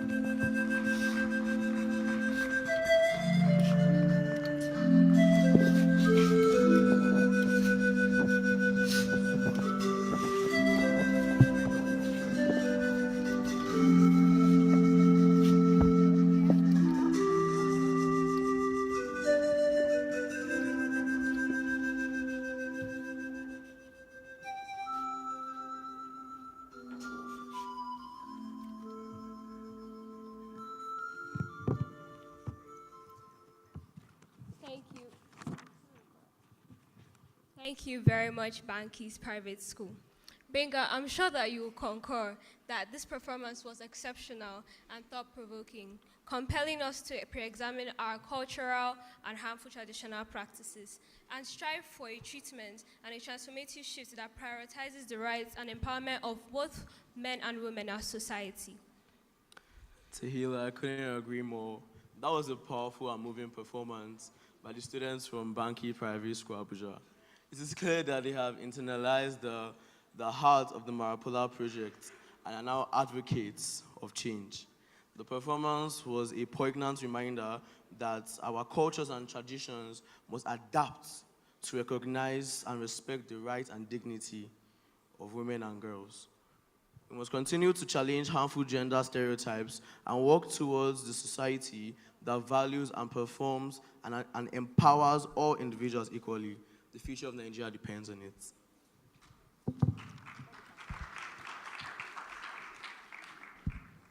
Moving forward, our first panel discussion and only panel discussion is scheduled to commence skillfully, moderated by Zara Paul Obamiso and Glorious Anthony. While awareness about gender-based violence is crucial, translating that knowledge into action is equally essential. This discussion aims to address pressing questions and concerns from the adolescents who participated in the Maru-a-pula project, as well as our audience members. Please join me in welcoming our esteemed moderators, Zara and Glorious, who will introduce our panelists and facilitate an insightful conversations. Before I hand over to Zara and Glorious, can we all join me in welcoming our panelists? Firstly, we will have the FCT Women Affairs Secretariat representative, who will be talking on breaking the silence, empowering adolescent voices to recognize gender-based violence. Let's give her a round of applause.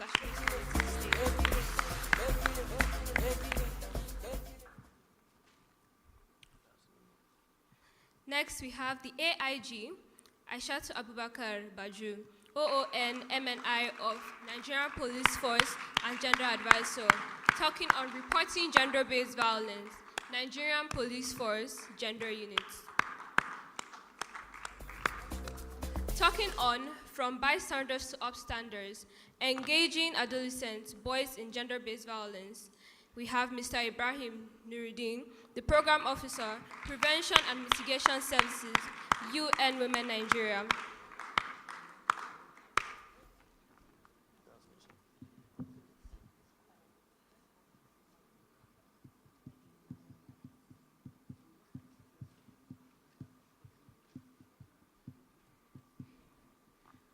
talking on mental health and support, providing psychosocial interventions for adolescent survivors of gender-based violence. Let's welcome Dr. Olushala Oluwanuga, Head of Department of the Psychiatric Department of the University of Abuja.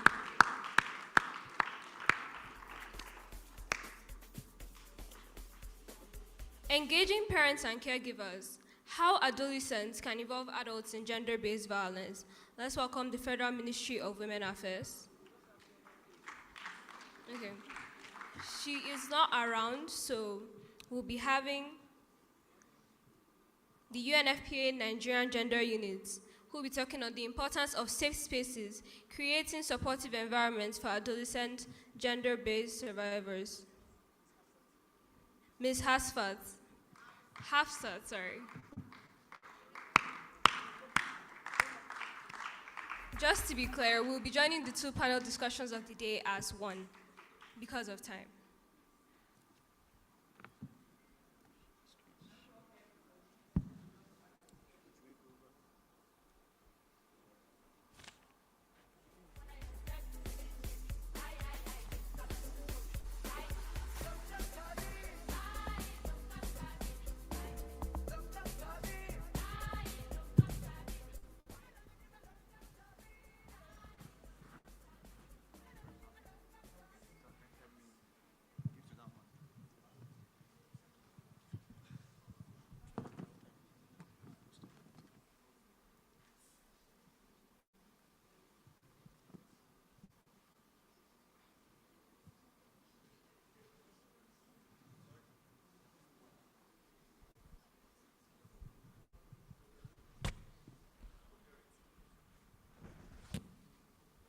Let's give a round of applause for our panelists and moderators.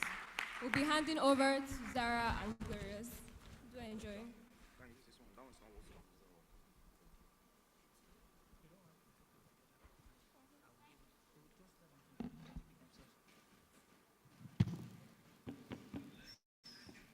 Thank you, Tehila. Honored guests, distinguished ladies and gentlemen, I'm Zara Paul Obameso, and it's an honor to be co-moderating this panel discussion with Glorious. As a proud member of Playback Nigeria, I've had the honor of being part of this organization since I was just 6 years old. Today we convene to discuss an issue that affects us all, gender-based violence. As we mark the culmination of the Maru-a-pula project's pilot phase, this occasion is particularly momentous as it also marks the ninth anniversary of Playback Nigeria. So I would like to extend my warmest gratitude to Playback Nigeria on this momentous day. Thank you, Zara. Happy 9th anniversary to Playback Nigeria. Distinguished guests, ladies and gentlemen, I'm Glorious Anthony, and it's an honor to co-moderate this panel discussion with Zara. We have assembled a panel of esteemed experts who will share their insights and experiences in addressing gender-based violence. Our discussions will focus on critical topics such as empowering adolescent voices, community engagement, effective reporting of GBV cases, and engaging adolescent boys in GBV prevention. Thank you, panelists, for joining us. Let's commence the discussion. Dear panelists, you each have a minute to introduce your topic, and then we'll come back to discuss further points. Let's start with AIG Aishatu Abubakar Baju from the OMNI from the Nigerian Police Force. Thank you very much. You just want me to speak, or you have a question for me? No, I think you introduce your discuss topic. your topic. Oh, okay. Sorry? Just go ahead and discuss. Okay. Yeah. Thank you very much. I've been introduced already. AIG Aishatu Abubakar Baju, OMNI. I'm the first gender advisor to the Inspector General of Police.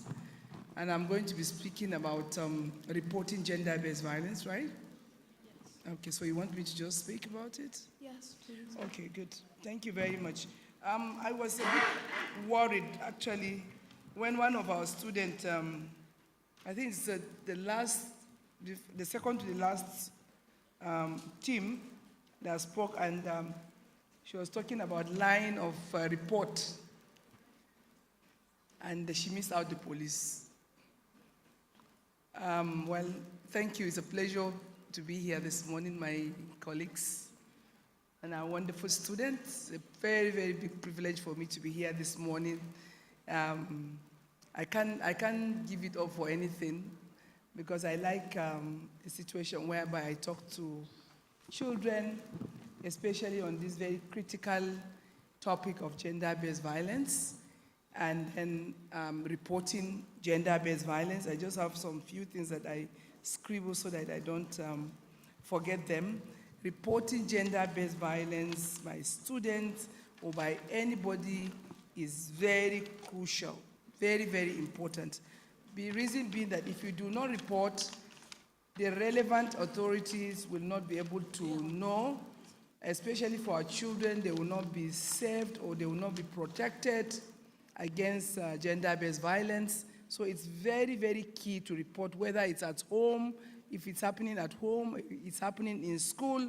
When you report, it is critical and it involves addressing incidences of violence and harassment based on gender. Already, I have had some of our students, they understand perfectly what gender-based violence is from their training.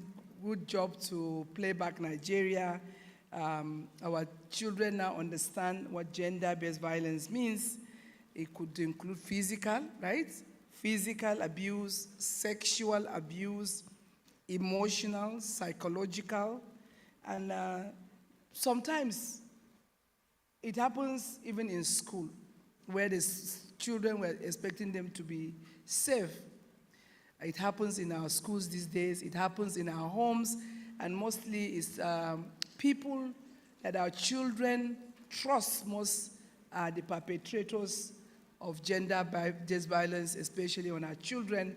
Usually it's either uncles, brothers, teachers. Those people that our children truly trust are the ones that are the perpetrators of gender-based violence.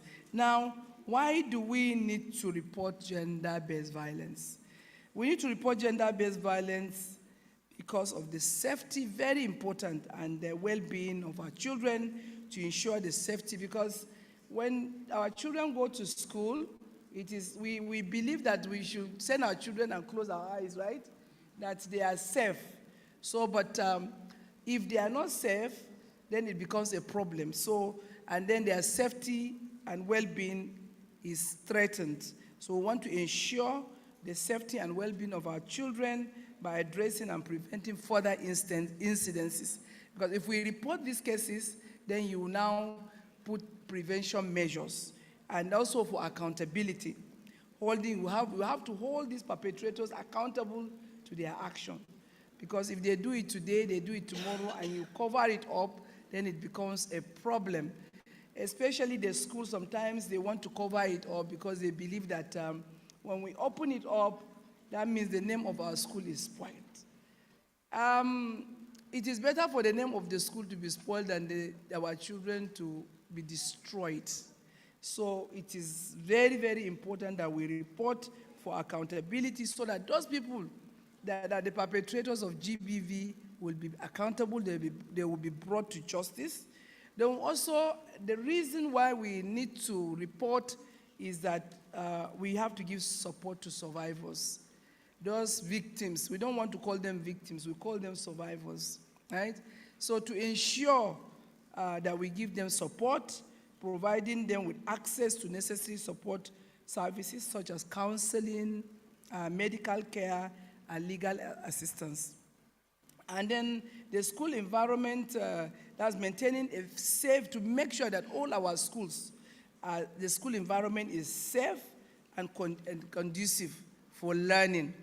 The children will feel happy going to school, because you see, I always tell parents when I speak with them that when your child loves going to school and suddenly one morning the child says, I don't want to go to school today, each time when you call school they get scared, it means that there's something happening there in that school environment that is scaring the child, and it's very important you find out and you report. So also awareness and prevention. When we raise awareness, it's also part of reporting, because Playback Nigeria, what they are doing is what I'm talking about, awareness. Now, I'm so happy that our children are very, very much enlightened. They know what gender-based violence is, and I know that they have been taught how to report. That you must tell from home, you must be confident to tell mommy, and you tell daddy, you tell your teacher, so that they know if there is something, if there's somebody that is abusing you, right? Because we know all the steps, what abuse.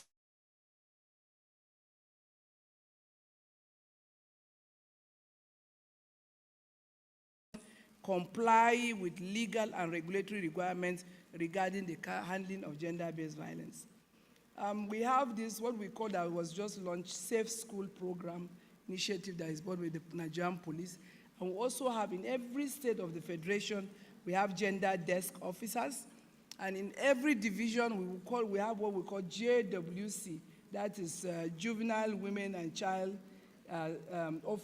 child officer. Those officers are trained specifically to handle juvenile and women and children issues. So they should be working with the schools to make sure that the schools comply with certain regulations in line with, and then reporting to ensure that if there's any case of, I'm sure we have some of our teachers here, covering up for schools will not pay. It is better to open up. For me, I would rather take my child to a school that reports gender-based violence against children, because I know if my child, for any reason, is affected, then that school will not cover up. There's a school that keeps quiet and try to cover up and say nothing is happening when something is actually happening.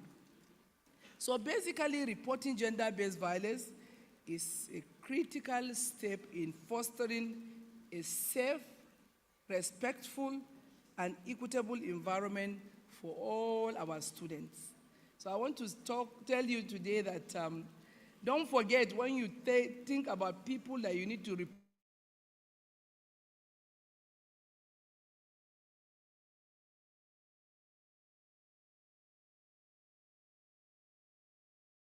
we have our officers well-trained to handle gender-based violence. We have our protocol on how to do that. Working with children, we have police officers that have been trained to work with children and give them the necessary support. And this one also goes to the schools, that we need them to report cases of gender-based violence in their school. Because if we do not set an example, if we do not bring those perpetrators, whether they are teachers or whosoever they are, even when the child comes and you notice there is abuse in the home, it is the responsibility of the school to be able to identify such cases and report appropriately so that that child is protected or our children are protected. Thank you very much.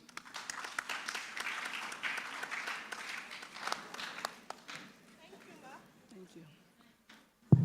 Thank you, Ma. Because of time, we have to wrap up your introduction. Okay, next we have Mr. Ibrahim Nuruddin. Sir, please kindly introduce your insights and experiences. Thank you so much. Good morning, everyone. Good morning. My name is Ibrahim Nuruddin. I work for UN Women, and I work on the prevention of violence against women and girls in Nigeria.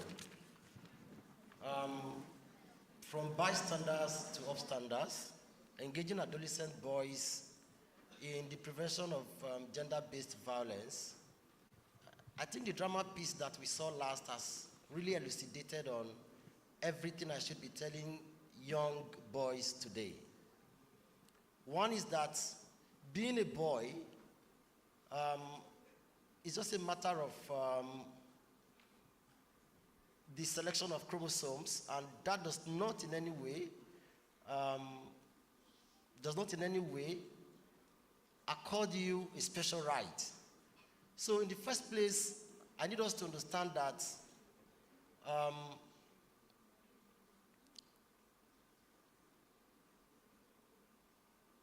our social norms that gives you the sense of being a boy are constructed. They are not God-given. They do not in any way confer a special opportunity on you. So in the same way that these norms, this idea of being a boy is constructed, in that same manner, we can deconstruct, we can unlearn, and to relearn. Why do we need to unlearn all of this? I give you an example. If you go around the world, the number of men falling down to paralysis at 50, 60 is way more than the number of women having similar illnesses, true or false. Why is that so? This is because, most times because society has trained us. We have learned from society rigid gender norms about being a boy. Being a boy means you don't cry when you feel pain. You don't avail yourself for medical treatment when you are ill. And so as you grow up with this sense of being a boy, it then goes into your subconsciousness and later reappear in life, and then it becomes a chronic illness at old age. So when we're talking about gender-based violence and what we need to do as boys, is that first and foremost we need to understand that the people being affected by gender-based violence are one, our sisters, our daughters, or our mothers and our grandmothers. Now, maybe I should just ask very quickly, can we have someone, a boy, who will be happy seeing his mother or his sister being attacked violently, all in the name of being married or being in a relationship, or just because she's a girl? Will you be happy if you see your sister being beaten on the street? And that means, therefore, that we all need to come together as change agents to reverse the trend where boys see violence as a means to conflict resolution.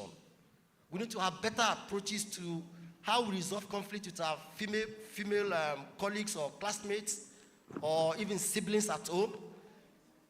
That is one. Secondly is that even at home, we need to start deconstructing the idea of certain domestic chores are meant for the girls.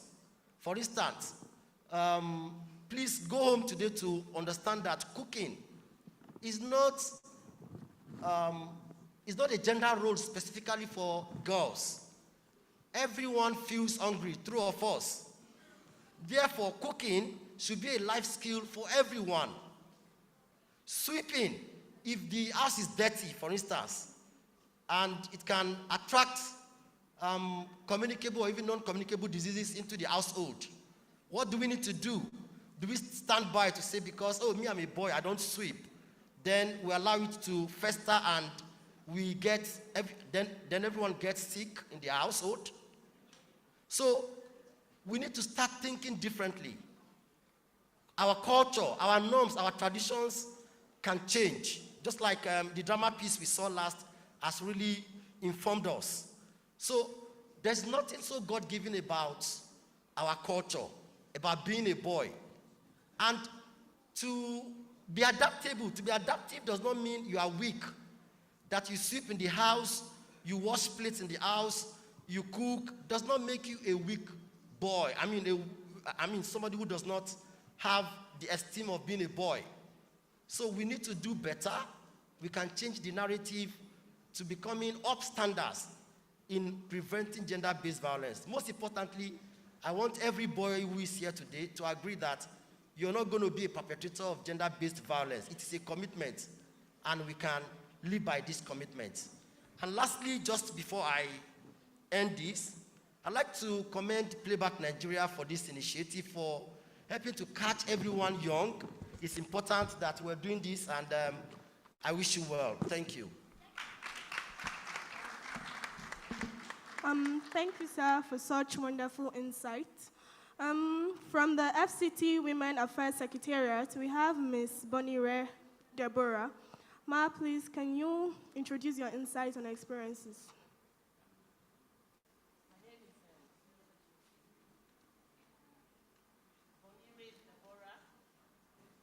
Use the mic. I'm representing the Mandate Secretary for Women Affairs Secretariat, Dr. Adedayo Benjamin Slani. I don't really want to talk much. I just want mine to be like an interactive session with the children. Because once you're seated here with everything we have done this morning, I know you can recognize gender-based violence. Am I communicating? Hello, students. Am I communicating? For you to be in this hall, for you to have watched all the performances here, it means that at this point, you can recognize what we mean by gender-based violence. I just want to stress one point. When we talk about gender-based violence, the boys are also affected. It's not just a feminine thing. It's just that if you take the ratio of gender-based violence, the people affected the most are the feminine gender. So you see that you have less of the boys affected, but more of the girl child, more of the women. That is why today's occasion is primarily focused or based on the female gender. But even as boys, you can also be abused. Am I communicating? Are you with me? I don't want to be talking to myself. I want to be talking to the students. My topic here, they say, is breaking the silence, then empowering adolescent voices to recognize GBV. That is gender-based violence. I think we have watched almost, 5 performances this morning? I want the students, how many schools do we have here today? I can see, are we up to 7? Students, I'm talking to you, are we up to 7 schools here? Or more than 7, isn't it? So I'm going to face the students now. You are all adolescents, and this program is for you as adolescents, which is very good, because they say for everything in life, catch them young.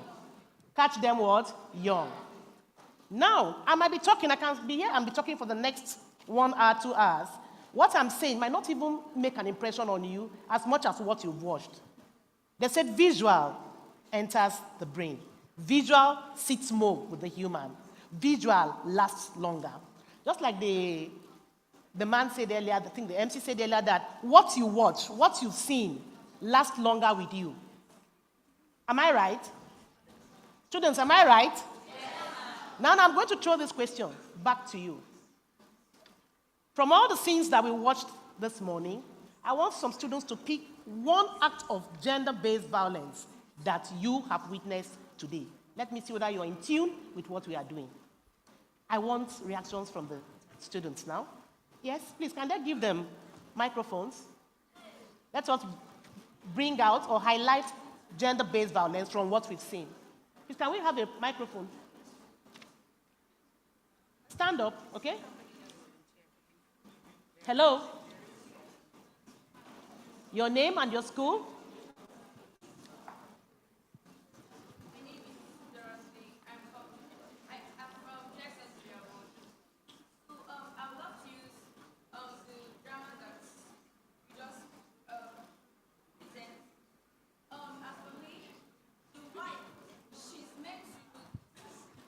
Just pick out one gender-based violence that is what action?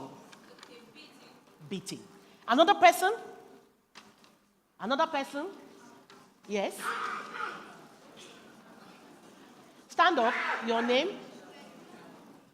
Speak out, we can hear you. What? Screaming at their wives. Another person? I want to find out from the students if we are really communicating, because we can't just sit down here and be talking to ourselves. We want to make an impact on you. That is why we are here. Early marriage. Yes? Male to female preferences. From this angle, can I get yes? Emotional. Yes, from this angle? Yes? I can't hear you. I want to hear you speak out. Can somebody echo what she has just said? Stopping her from empowering herself. You know what you have just succeeded in doing? You have just succeeded in bringing out aspects of gender-based violence. The woman is not allowed to work to support the family, but when things go wrong, they will beat her, they will shout at her, why are you not helping? The woman will not be allowed to help, but at the end of it, she will be the one to be blamed for not helping. Screaming. We witnessed one that the man was just busy screaming and the woman was just busy saying, sorry. Sorry, sir. Sorry, sir. And the man was just shouting. Then we saw the other one that the girl had 99% and the boy had 45%. But the boy was hailed. Ah, good son. And the result of the girl was torn. And said, your place is in the kitchen and in the bedroom. Those are gender-based violence on the girl child, on the female gender. We also listened to our AIG. She mentioned some things, and she said something can be done. What can be done is one of these things that you are here today experiencing. What I want to advise you students today is that the number here is small. But from all the schools that we have here, by the time you get back to your schools, step this program down. Playback Nigeria has done a good job.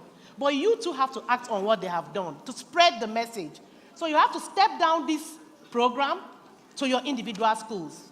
Let all the students in your school come out, let them be involved, and then you do this dramatization, give these short speeches that have just been given, let the whole of the school know. By the time you're sensitizing everybody in that school, they will go home. They will tell their friends. They'll tell their family members. The friends will tell their friends, and that is how the silence is being broken. Am I communicating? They said speak out and speak up. Speaking up is good. Speaking out is good too. But you can speak up in muffled tones. What do I mean by muffled tones? Yes, this one is happened to me, and he did this and did that.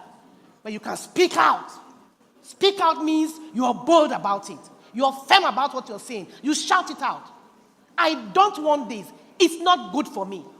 Because we also have what we call subtle forms of GBV. Subtle form could be the teacher giving you 100 naira today and tells you, this is for your lunch. Tomorrow, 200 naira, just use it for your lunch. The next day, 300 naira, just use it. The hand is going. The hand is going. That is gender-based violence. That is not good. But the teacher is not doing it outrightly. It's subtle. So what we are encouraging you to do is that once you see any form of it, whether the subtle form, the open form, the form from the culture, from your peers, from any angle at all, what you should do is speak out and speak up. That is the only way we can break the violence. That is the only way we can break the silence. That is the only way we can stop gender-based violence. I want you to say this with me now. Students, are you with me? Yes, are you with me? Yes. I want a tenderous, whatever I'm saying now, say it loudly. The stopping of the silence begins with me. I can't hear you. I will speak out. I will speak up. I will break the silence. Then do this with me now. Bring out your hands, stretch it out. Are you with me? Stop GBV. I can't hear you. Stop GBV. My panelists, can we also do that with them? Stop GBV. Are we hungry?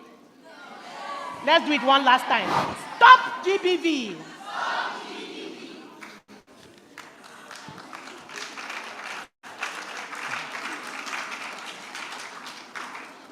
Thank you, Ma, for such wonderful insight. Nextly, we have Ms. Hafsat Kagara. Ma, please kindly introduce your topics.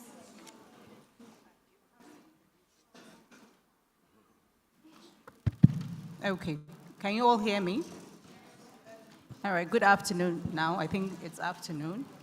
I think my topic is the importance of safe spaces, right? For GBV survivors also, if I capture it correctly. So before I dive into this, I think I'd like to say something very important. But everybody is talking, so if you're talking, I don't know if I should stop, so I listen to you, or you please give us your ears. I know we're all tired. It's 1 o'clock. I think what is very important in this issue of GBV that we are talking about is at the end of the day, what I want you all to take home is, it is really all about the survival. Are we clear?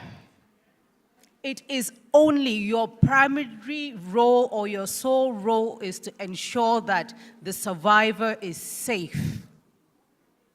I know that we are so emotional in trying to, to talk to the perpetrator, talk to the community head, talk to the teachers, talk to everybody else. And then we find out that the survivor is really going through trauma and many other things. And that is why they aren't even talking about these issues. And you wonder why, oh, this woman has been beaten or this girl has been abused and she's not saying anything. We totally forget her state of mind, where she's at. Is she safe? Is she in an environment where she can talk freely about this thing without being, without us being judgmental? Without us, traumatizing her again? We forget that, and then we all want all the other processes to happen. So I think it's very important for you to know that. And this leads me to the topic safe spaces. Like, why safe spaces? I'm sure if I should ask randomly, what do you understand by a safe space, or what do you think a safe space is? Just from the name safe space, I'm sure somebody can tell me literally what safe space is or safe spaces. Can we have somebody? I think a lot of us are teachers, we like to interact and not just be the ones defining or what we think safe spaces are for. From the background I gave you and to what I'm asking, what do you think a safe space is? Remember, I think I have 5 minutes, so do you want to, okay, there's a hand up there, please, just quickly.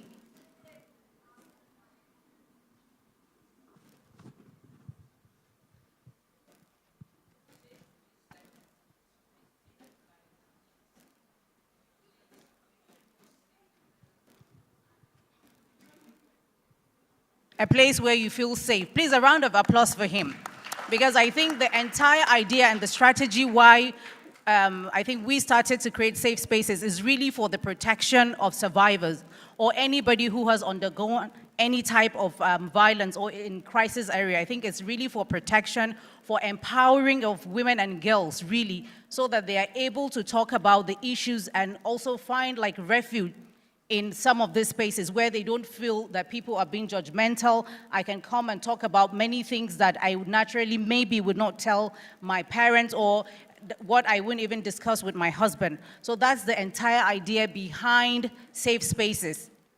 And I hope that schools and maybe the teachers that we have here, you are safe spaces to some of these children, or that you begin to create safe spaces in your schools where children or anyone can come and talk about some of this trauma that they go through.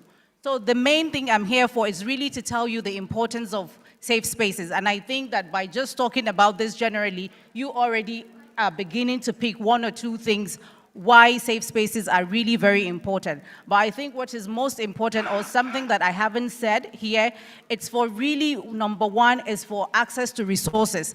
You can imagine if a young girl is being abused and she loses her self-esteem, she loses her essence and her purpose. A safe space can give her that access to resources where she can learn or acquire skills, so that she can regain her confidence. She will be economically empowered and she can come back to the society and be like, you know what, I'm good. I have all the necessary information.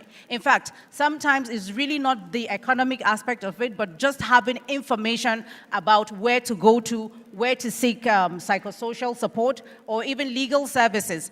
Sometimes it's in these safe spaces that you're able to have some of this information. So it's beyond, Sorry, Ma, you only have a few minutes left. Okay, so now that I said I have 5 minutes, every other person, no, that's a joke, but yes. So I know I have how many minutes? 2 minutes. 2 more minutes. I'll round up, I'll round up before the 2 minutes. Okay, so I think number one is information, access to resources, somewhere where you just feel safe, physically safe. Because sometimes you need to get out of the environment where the abuse has happened. You want to go somewhere where you feel that you're safe. You're not threatened by either the perpetrator or the people that you're living with.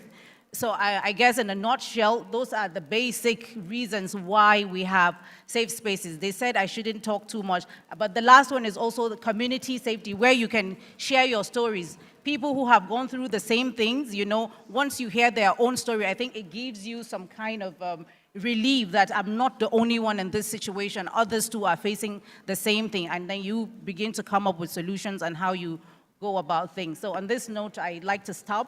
Thank you very much.